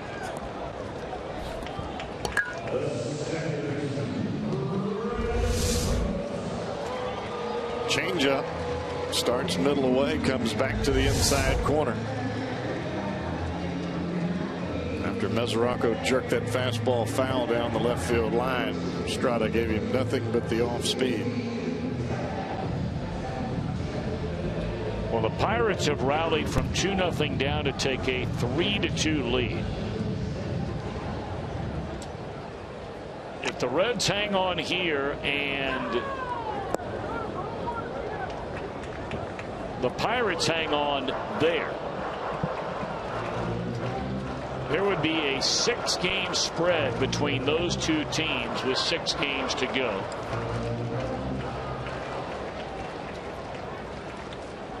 Giants also 5 ahead of these Brewers, and they'll be playing later on tonight. Well, the problem that the Brewers had coming into this series, they've got to win out pretty much. You can't expect another team to lose every game.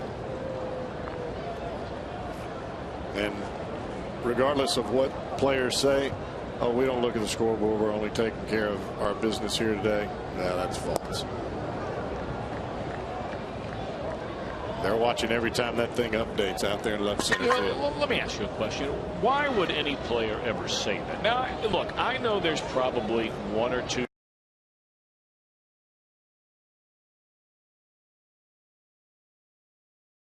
scoreboard. There's always going to be 1 or 2 of those guys. But, man, I got to tell you, I don't know how they do it. I don't either. Because I used to say, I don't look at the scoreboard. We're just playing for today. I looked at it every inning. Why would you even say that? It's politically correct. You want everybody to think you're concerned just about your game. And you're concerned about not only your game, but everybody else's as well. You can't help it. It's human nature. But what's wrong with coming out and saying, hey, man, I am focused on our team winning every single game. But you know what? You're doggone right. I'm looking at that scoreboard. I know. Brandon, a tapper to the right side, and the pitcher will get to the bag. And Estrada with a perfect 6. The 1-run Reds lead. We're off to the 7th.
Summary. Top of the first inning, Brewers had a walk. They had a couple of hits. 1 runner thrown out at second. And this on Fox Vision is the way the first inning ended. Throw up the line. Look at the diving tag made by Mesoraco. Milwaukee scoreless in the first. Bottom of the inning. 2 out, none on. 3-2 pitch to Frazier. Goodbye to center. 3-2 pitch to the next batter, Mesoraco.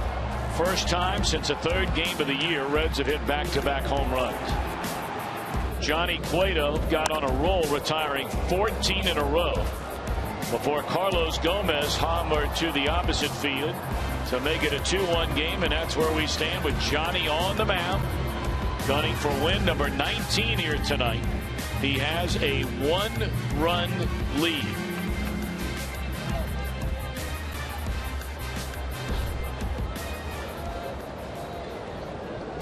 Part of the order, 3, 4, and 5. Lucroy, Ramirez, and Braun.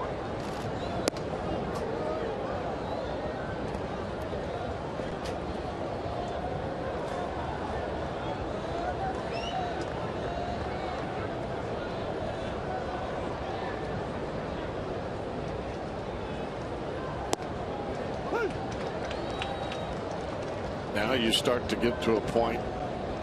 If you're Brian Price, even though Cueto is at 75 pitches, if he has an inning where he has to throw a lot of pitches, what do?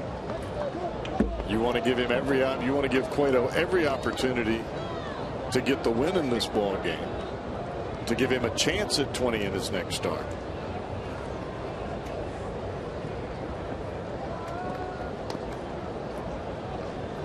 Make things a whole lot easier if the Reds could put another run or 2 on the board and give everybody a little breathing room. 1-2 the count, and that one jerked foul. You know, you look back on this Brewers season, and we talked about how they were in first place as recently as the final day of August. They had a 1-game lead. They came out after the All-Star break where they had the 1-game lead over the Cardinals, 1.5 over the Reds, and they lost 2 out of 3 to the Nationals, then ripped off 5 in a row, including a sweep of the Reds. Stubbed their toe a little bit. Then all of a sudden they go out to L.A. and they sweep the Dodgers 3 in a row, and you're thinking, oh man, maybe they're okay. They had a 3-game lead at that point. They were 15 games over 500. They had an off day after the final game series sweep in LA, where Peralta got his 15th win and beat Dan Herron 7-2. And ever since then, it is incredible how hard and how far they have fallen. They split a 2-game series against Toronto, lost 2 out of 3 to the Pirates, lost 2 out of 3 to San Diego, swept in San Francisco, swept by the Cubs. Cozart couldn't find the handle. And a leadoff man is aboard. That's a play Zach makes 9 out of every 10 times. Yeah, I think that road trip that you're talking about, that series of games there, Cozart gets to the ball, bobbles it for a moment. After the bobble, no chance.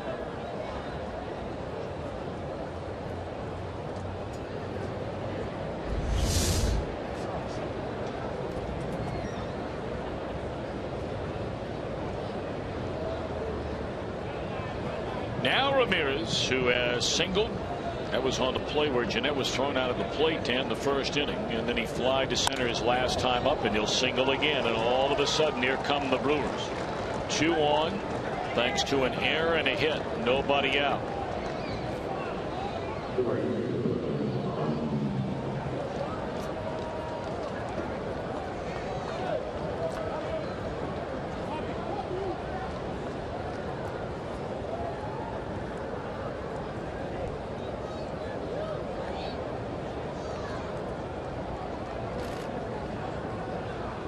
Cueto struck out Ryan Braun earlier on a changeup, and he hit an absolute rocket right at Zach Cozart his last time up. So he's kind of been on both ends of the spectrum.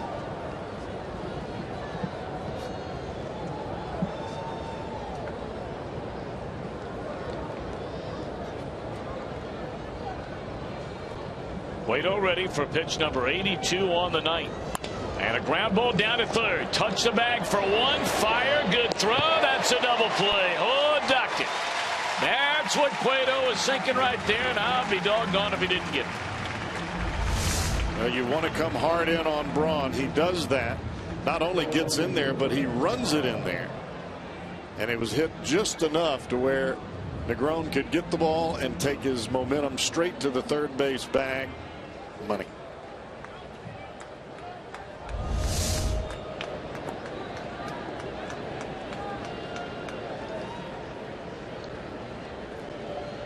Now 1 more out to get.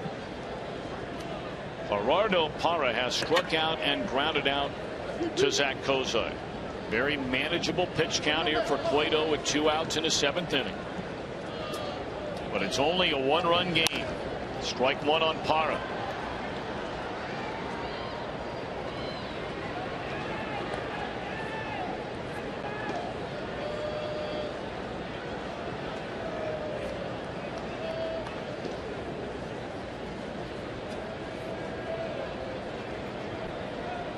Only 2 runs behind him. That has been the story for Johnny Cueto all year long.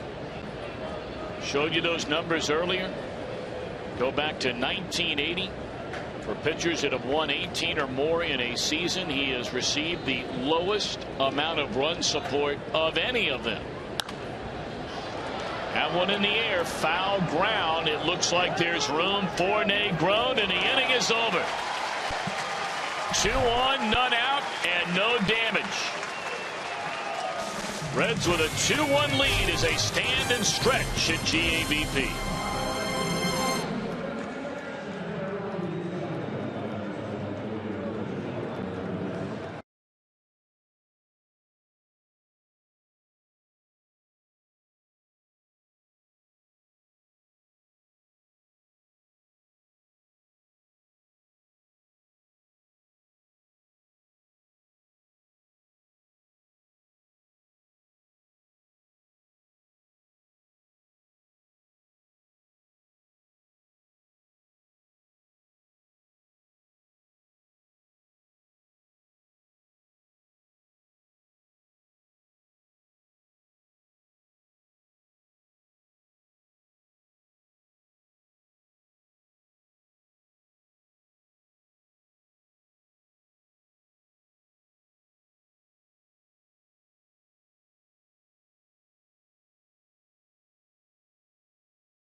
The Kentucky Toyota dealers proud to partner with the Reds and the greater Cincinnati community. Friday, prior to the Reds game, they're going to donate that red Toyota Tundra in center field to the Reds Community Fund. Tundra will be used in the new P&G Cincinnati MLB Urban Youth Academy that just opened a couple of months ago.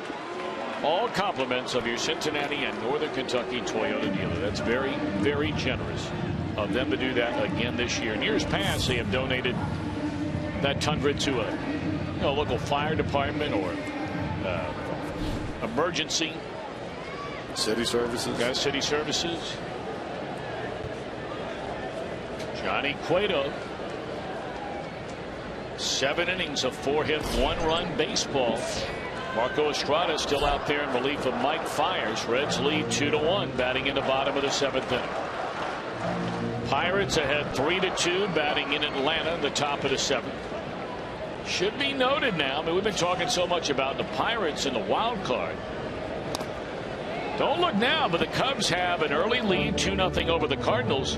Should the Pirates win tonight and the Cardinals lose, the Pirates would be a game and a half behind St. Louis for the division lead. Cardinals play the rest of their games on the road, so do the Pirates. The Cardinals are going to Arizona for the final 4 of the year after a 3-game series in Chicago. Of course, Pirates will be right here. They're playing 4 games this week. Tonight, game 2 of 4 in Atlanta, where they won last night 1-0 over Aaron Harang. Francisco Liriano.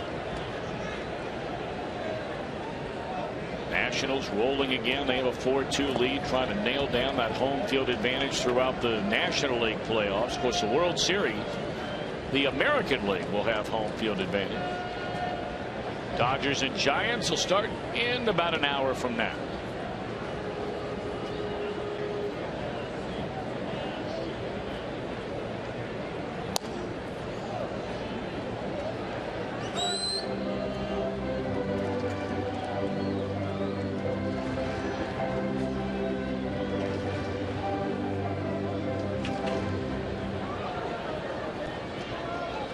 Bruce, a pop-up to first and a pop-up to short left field.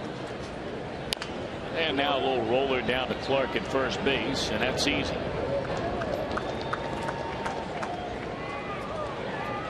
Get ready for Reds action 30 minutes before the start of every game all season long. Reds Live, presented by Ray St. Clair Roofing. Right here on your exclusive home for Reds baseball, Fox Sports Ohio. Tomorrow will come your way with the Reds Live beginning at 6:30. Kyle Loesch against Daniel Corsino. Now, Cowboy, you've been on the radio side of the games we have seen Corsino pitch so far this year. What are your impressions of Corsino? I think he's thrown the ball very well. I think it was a little difficult for him out of the bullpen, but I think rotation wise, he throws strikes. That's the big key, especially for a young kid. And he's been able to throw strikes not with just the fastball, but also the changeup and the breaking ball. And he doesn't look as though he did 2 years ago in spring training, where he was trying to make everything spectacular. He's just getting outs. Now, granted, that comes with a little bit of maturity. It comes with time spent not only in difficult spots, because let's face it, he was the top pitcher that the Reds had a couple of years ago and just kind of fell down.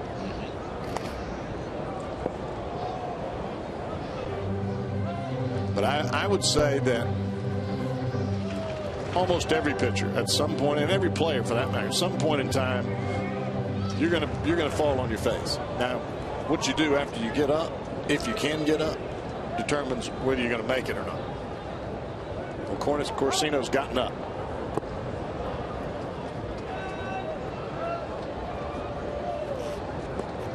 And most people feel as though the Reds more than likely, not a slam dunk, but more than likely are going to have to deal one of their starting pitchers currently in the rotation as we know it. And I mean currently at the beginning of the year, when they had their main five outstanding pitchers, each and every one of them if they're going to be able to address deficiencies in the offense. And if that holds true, then somebody has to step into that starting rotation, and I would imagine Corsino is at least planting a seed in the minds of Walt Jocketty and Brian Price. Yeah, I think that at any point in time when you come to the big leagues and you're able to get outs, Corsino pitched against the Brewers. Thought he threw the ball very well. That one in the air to center field, and that'll be out number 2. 5 2/3 innings against the Cubs in Chicago. And granted, the Cubs are not the kind of club that you would want to measure your starter against, but it's the history of playing at Wrigley. And when you go in there, regardless of how good the Cubs are, there's some bit of anxiety. I don't know what it is about that place, but it just makes you feel like you're playing against, almost like playing at old Yankee Stadium or at Fenway. You're playing against ghosts. Maybe because it's been on TV forever.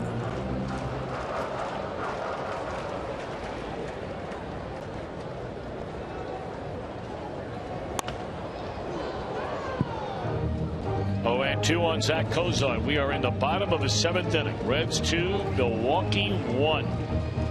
I think for any young player right now, especially in the Reds organization, having an opportunity to be here in September, you show what kind of tools you got. Now you got to make it a major point when you come to spring training next year. In the air behind the plate, and there's room for Lucroy over near the Reds dugout, and the Reds are retired in order again. Go to the 8th. Reds in front by a run.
There's no way to not personalize as many one-run games as we played, as many one-run losses as we had, to go, what could I have done as a manager with our personnel to have made a difference in a one-run loss? But boy, I never thought I would spend as much time as I have after the game, in the middle of the night, the next day, thinking about things that I wished I would have done and didn't, or things would have turned out better than they had.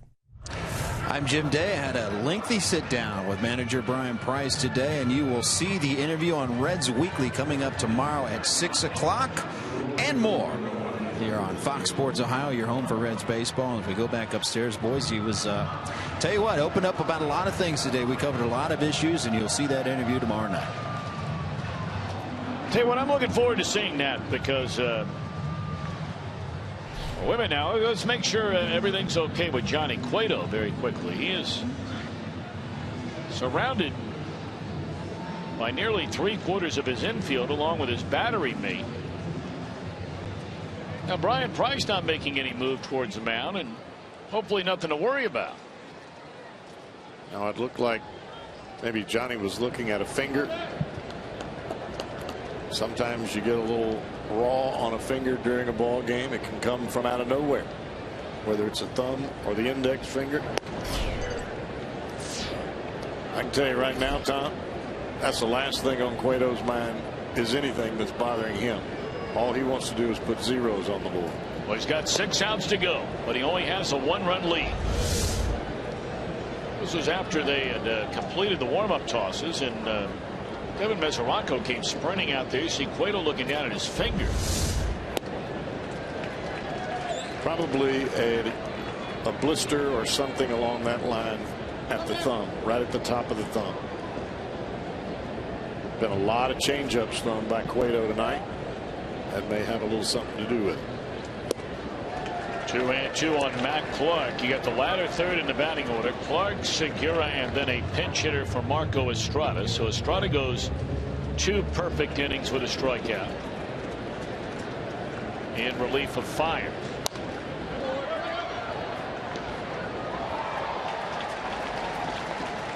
And I would say, Tom, you look at it, Cueto's got to get 3 outs here, and then you're going to see Chapman. And I believe that's got to be what's in the back of Johnny's mind. Yeah, my thumb might be hurting, might be bleeding for that matter, but I'm not coming out of this game.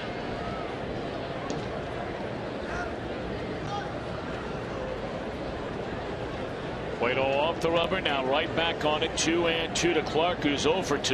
And Cueto doesn't get the call. Off the outside corner, a long look in, asking the umpire, where did it miss? Tried to cut it back to the edge, and instead of coming back, it went down, just stayed just a bit outside.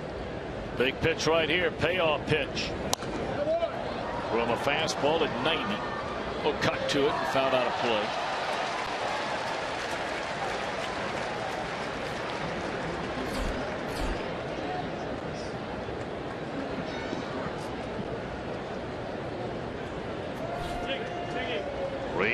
Two on Clark. Struck him out on high heat at 94. Strikeout number 6 for Johnny Cueto tonight.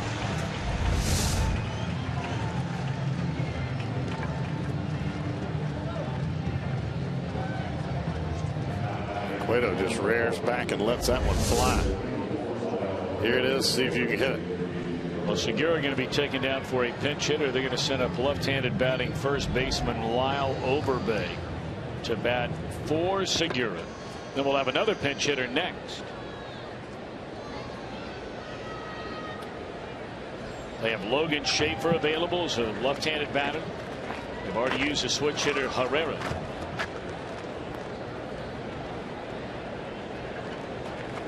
Well, they've got some thunder from the right side off that bench. They've got guys like Chris Davis, Mark Reynolds, Ricky Weeks.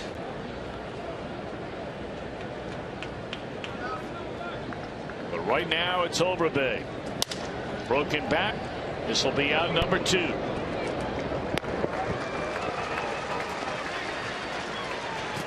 Let's take a look at our fan photo of the game, brought to you by AT&T, with 2 away here in the 8th inning.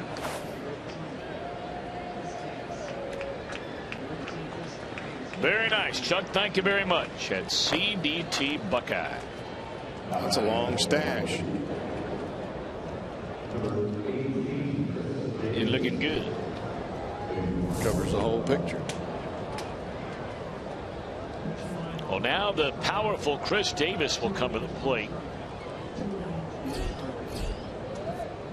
He hadn't hit for much of an average this year, 246, but 22 home runs. He has big league power. See, Cueto set to deliver pitch number 94 tonight. Here it comes.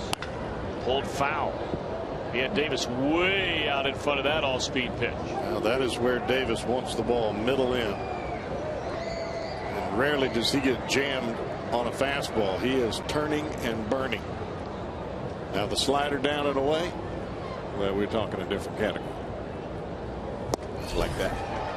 95 miles per hour. The last Reds pitcher with an ERA as low as Cueto's, and right now it is at 2.29.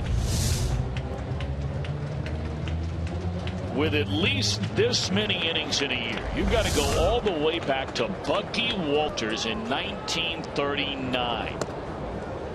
Walters over 300 innings pitched that year at a 2.29 ERA. That's exactly where Cueto is right now. Cueto probably unaware, but you never know with him. Bucky Walters was the most valuable player in the National League in 1939. 1-2 pitch. Got him swinging, and Johnny Cueto. 8 innings of 4-hit, 1-run baseball tonight. 3 outs away from win number 19.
Johnny Cueto being congratulated, and rightfully so, down in that Reds dugout.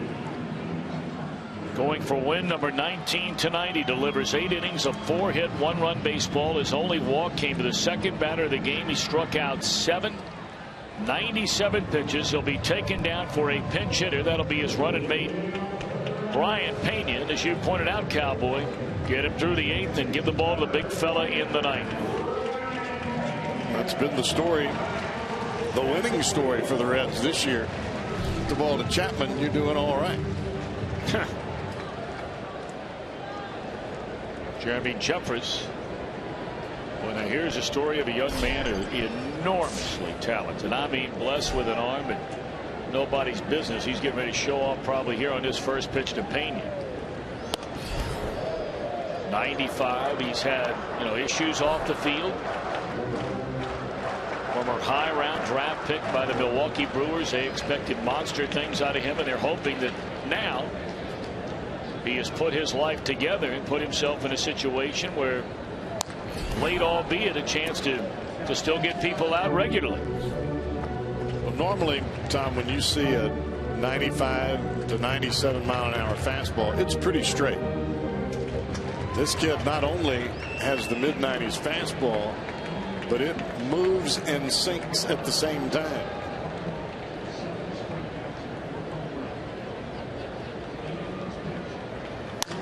And that one shot into left field, a base hit by Pena to begin the Reds inning, and the ball is bobbled as the left fielder Parra fell down, and Pena will go into second base.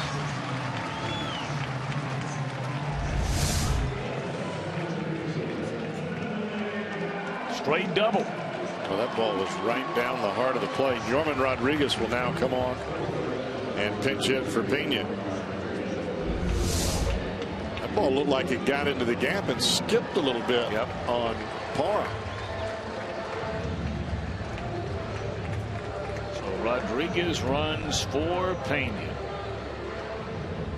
I would imagine the Reds are asking Billy Hamilton to bunt right here and right now. What a big run that would be to try and push across here in the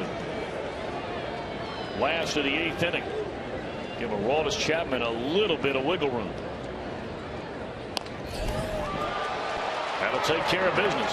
Not necessarily a great bunt, but there was nobody home at third base for the Brewers.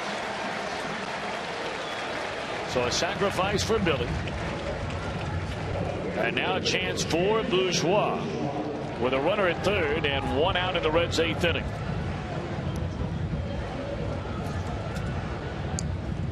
I think anytime you can add an insurance run late in the game, not only does it help your closer coming into the ball game, but it takes a lot of the momentum away from the opposition. It's a great point. Infield in. And this will do it. Bourgeois bounces one against the drawn in infield. Plating Rodriguez. Reds 3, Milwaukee 1. Well done, Jason Bourgeois. He had a good spring for this team. He had a nice year in Louisville. Good for him. He was the MVP for the club in Louisville.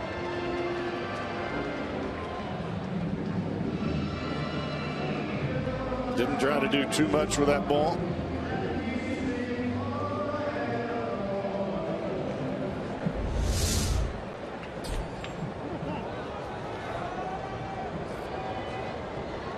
Now Frazier, still only 1 out in the inning. Reds looking for more here.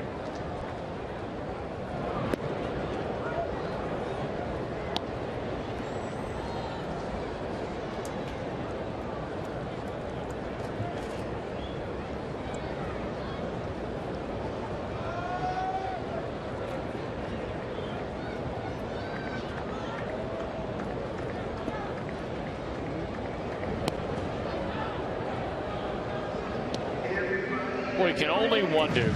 And look, prior to about 5 years ago, the Reds went through a stretch where outside of a year here and a year there, they had some bad teams here.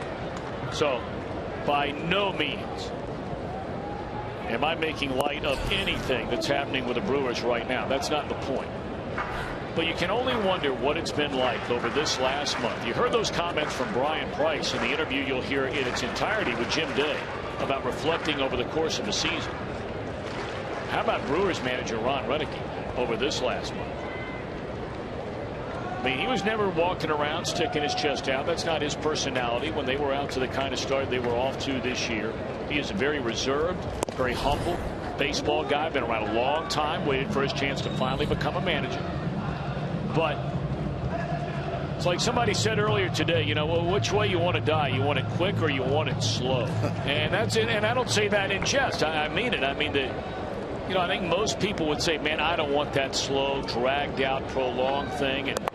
And in baseball terms, it has been slow. It has been dragged on. It has been prolonged. The way the Brewers have gone for the better part of a month. Well, you look back to the Pirates a few years ago. They got out of the gate wonderfully well. They were leading all the way up until you got into August and leading by a lot. And they just ran into a wall. It's very similar to what you see with the Brewers this year.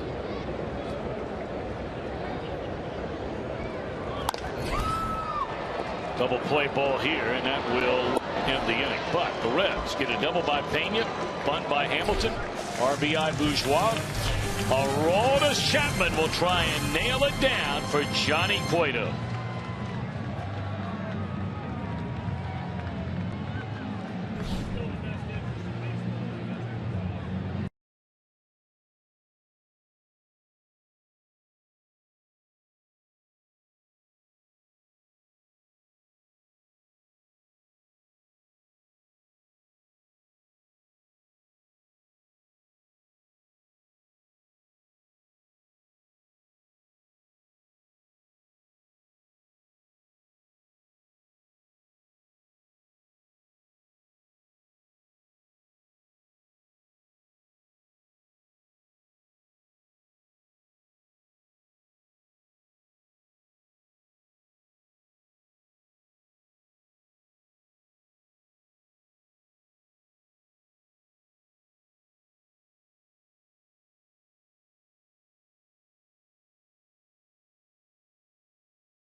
postseason moves to America's new sports network, Fox Sports 1, your new home for baseball's National League Division Series and Championship Series beginning in October.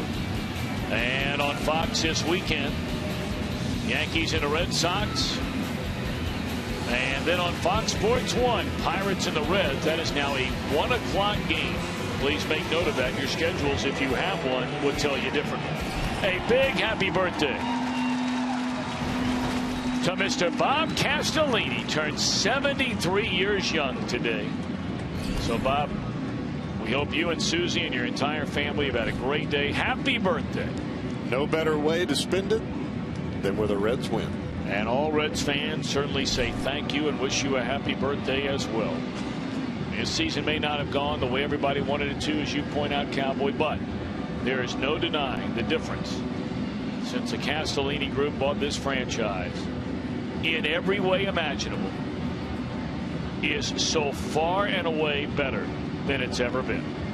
I think the statement that Bob made when he bought the ball club and became the CEO of this club, we're going to bring winning baseball back to Cincinnati. He's done that. Now, did they have a blip in the radar yet this year? Yeah. But that's part of adjustments. I mean, that's just part of what happens in this game. Yep. And I don't want anybody to misunderstand when I say better than it's ever been. Obviously, there have been championship teams under every ownership group the franchise has ever had, outside of the Linder group, if I'm not mistaken. But I'm just talking about in all the other ways where a franchise can be judged outside of just wins and losses. All right, now Aroldis Chapman, top of the 9th inning.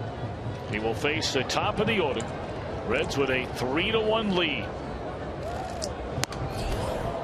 You know, Gomez wanted to come out of his shoes on a first pitch and hack away. It's well out of the strike zone at 101 miles per hour. Ball 1 to Gomez. He has 2 hits. Oh my goodness. He swung so hard at a fastball 100 miles an hour. The foul ball knocks the mask off of Devin Mesoraco. I don't know when the last time I saw that was. That is a serious blow to the face right there. Oh. And now a slider hits Gomez, and he'll be awarded first base.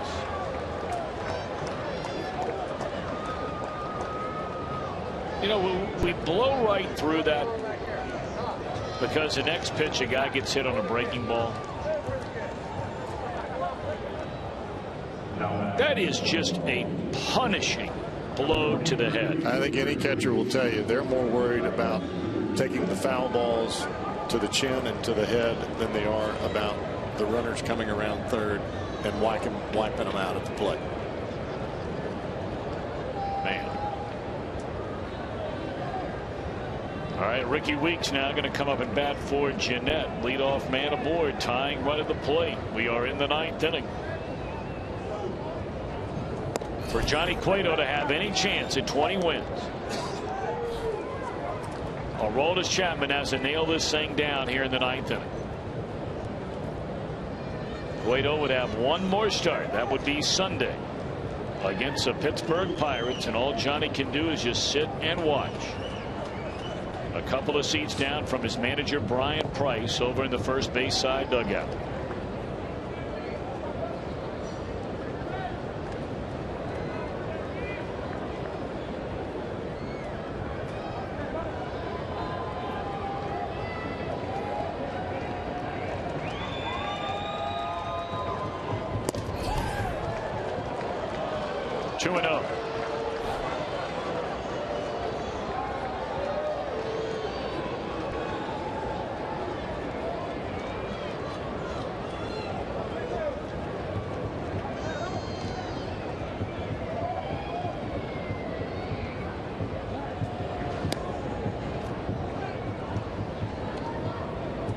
You can extend the hopes of Johnny Cueto to win 20, and you can extinguish the hopes of the Milwaukee Brewers to get into the playoffs in one inning right here.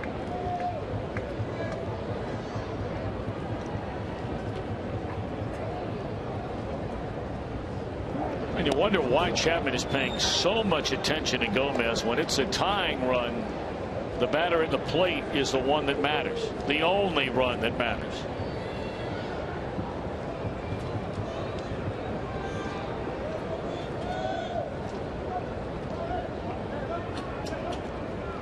Two and 0 on Weeks. Fastball in there, strike. You have Jonathan Lucroy next, then Aramis Ramirez.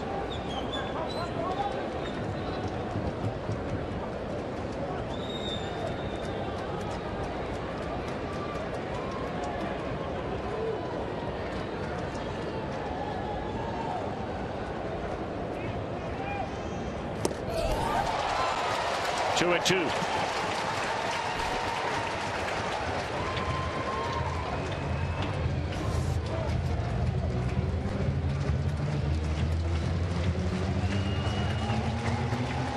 Chapman worked the final inning on Sunday night in St. Louis, striking out 2 of the 3 batters he faced in that 7-2 victory over the Cardinals.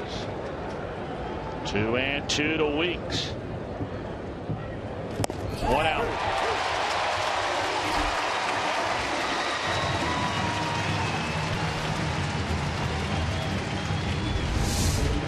You look fastball, but you're not looking for one that hard.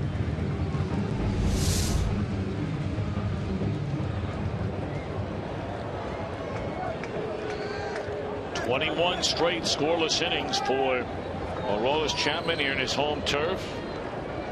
3rd longest streak by any Reds pitcher in franchise history. 1 out, 1 on. Jonathan Lucroy, the batter. Reds lead by a pair here in the top of the 9th inning.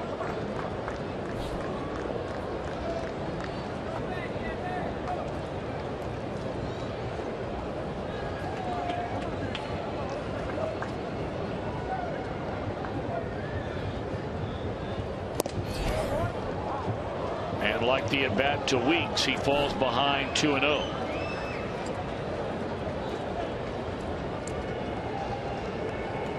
You don't officially deliver the knockout blow to the Brewers in this game if they lose, because you still have the Pirates playing and they have a 1-run lead, and you also have the Giants playing. But if the Pirates win this game, they have assured themselves of one of the wild cards. Likewise for the Giants later tonight. If the Brewers lose this game, they would have a 6-game lead with only 5 to go.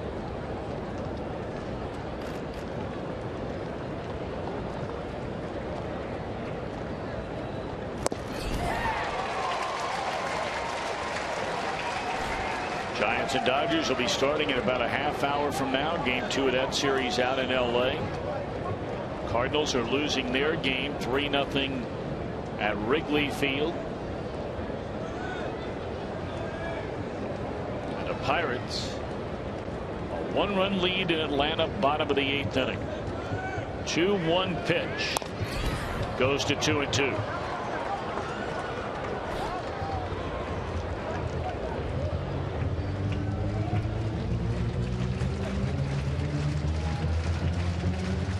Yeah, this would have been a huge ball game, and still would be if the Brewers could win it against the likes of Johnny Cueto and Aroldis Chapman.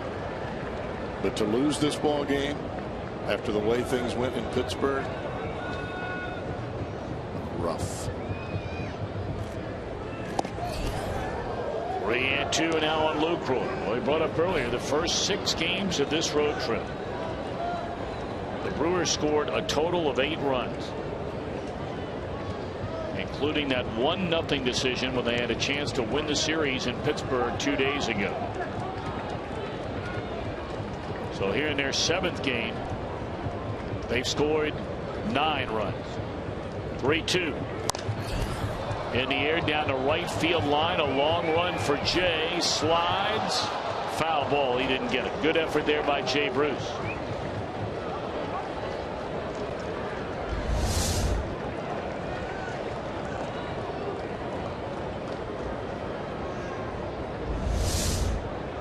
That ball there was close to getting ugly for the Reds. Another foot or so towards the right field side. They got action.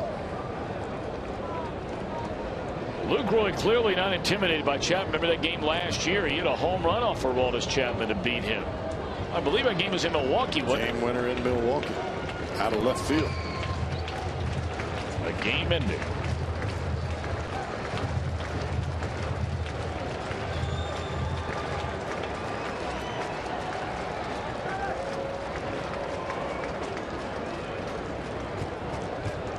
Three, 2-1 Lucroy. Oh boy. Now all of a sudden the tying run is aboard.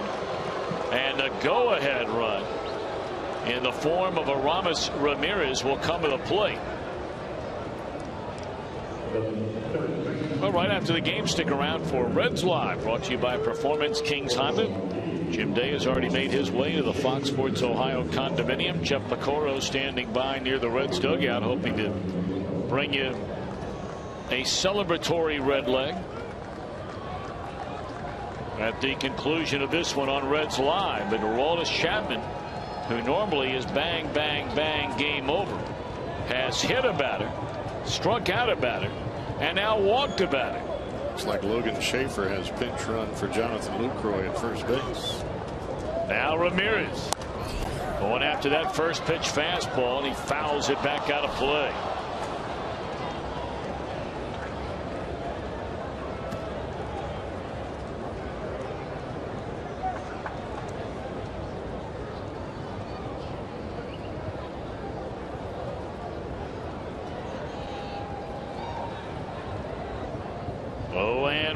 To Aramis Ramirez is now 0-2.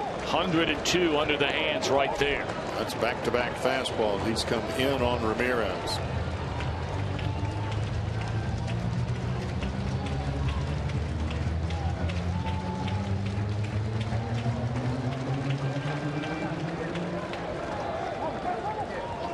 Ramirez has missed a lot of time this year with injuries, but he is still a rock-solid run producer. Swung on and fouled out of play.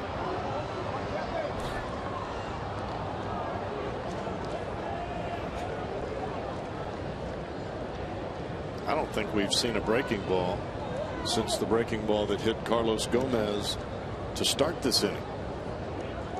Been all heaters ever since.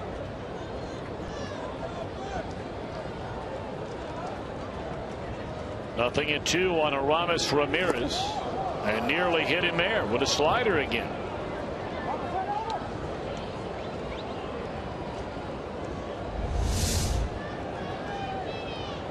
Breaking ball well in off the plate. You have to believe, Tom, that in the back of Chapman's mind, this is not just a save for him. He knows what Cueto has on the line. 1-2 to count now. Runner takes off for third. There's a slider, got him swinging. 2 away in the inning. Over to third base goes Gomez.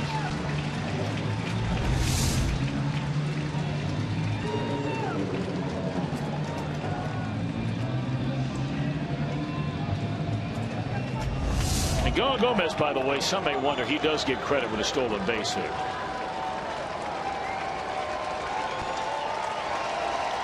So now Ryan Braun. Crowd of 27,307. Tip of the cap to the Reds fans tonight. That's a good crowd here on a Tuesday night, late September. Tying run at first, lead run at the plate. Chapman v. Braun. Fastball away.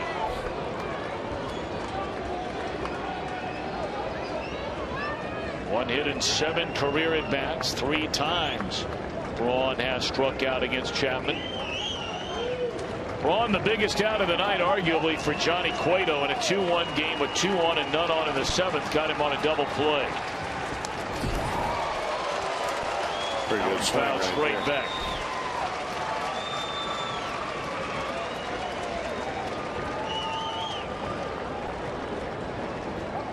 When you've had a career Braun has had, you can get anybody's fastball. not every time. Right.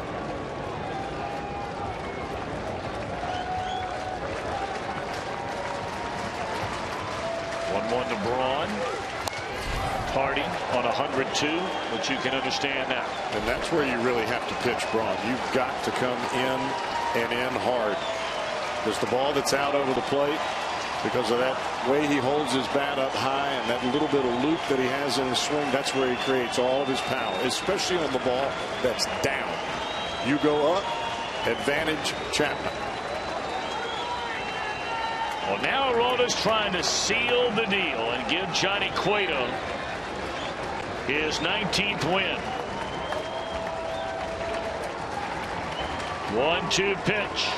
That'll do it. Fastball up at 102 miles per hour, and Johnny Cueto on Sunday will have the chance to get his 20th victory of the season.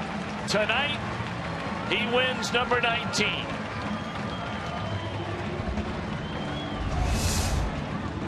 A little help from his friends, not only offensively in the first, but the big left-hander with a little blue bayou to finish this bad boy up.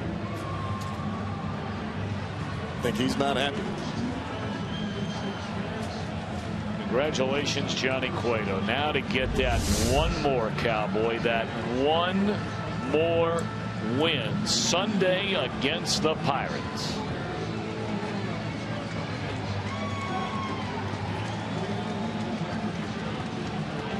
Home runs by Frazier and Mesoraco in the first inning. They get the tack-on run, and that was a big one in the 8th inning. 3-1 Reds win it. Chapman the save for Cueto, who goes to 19 wins on the year. Back with more in a moment.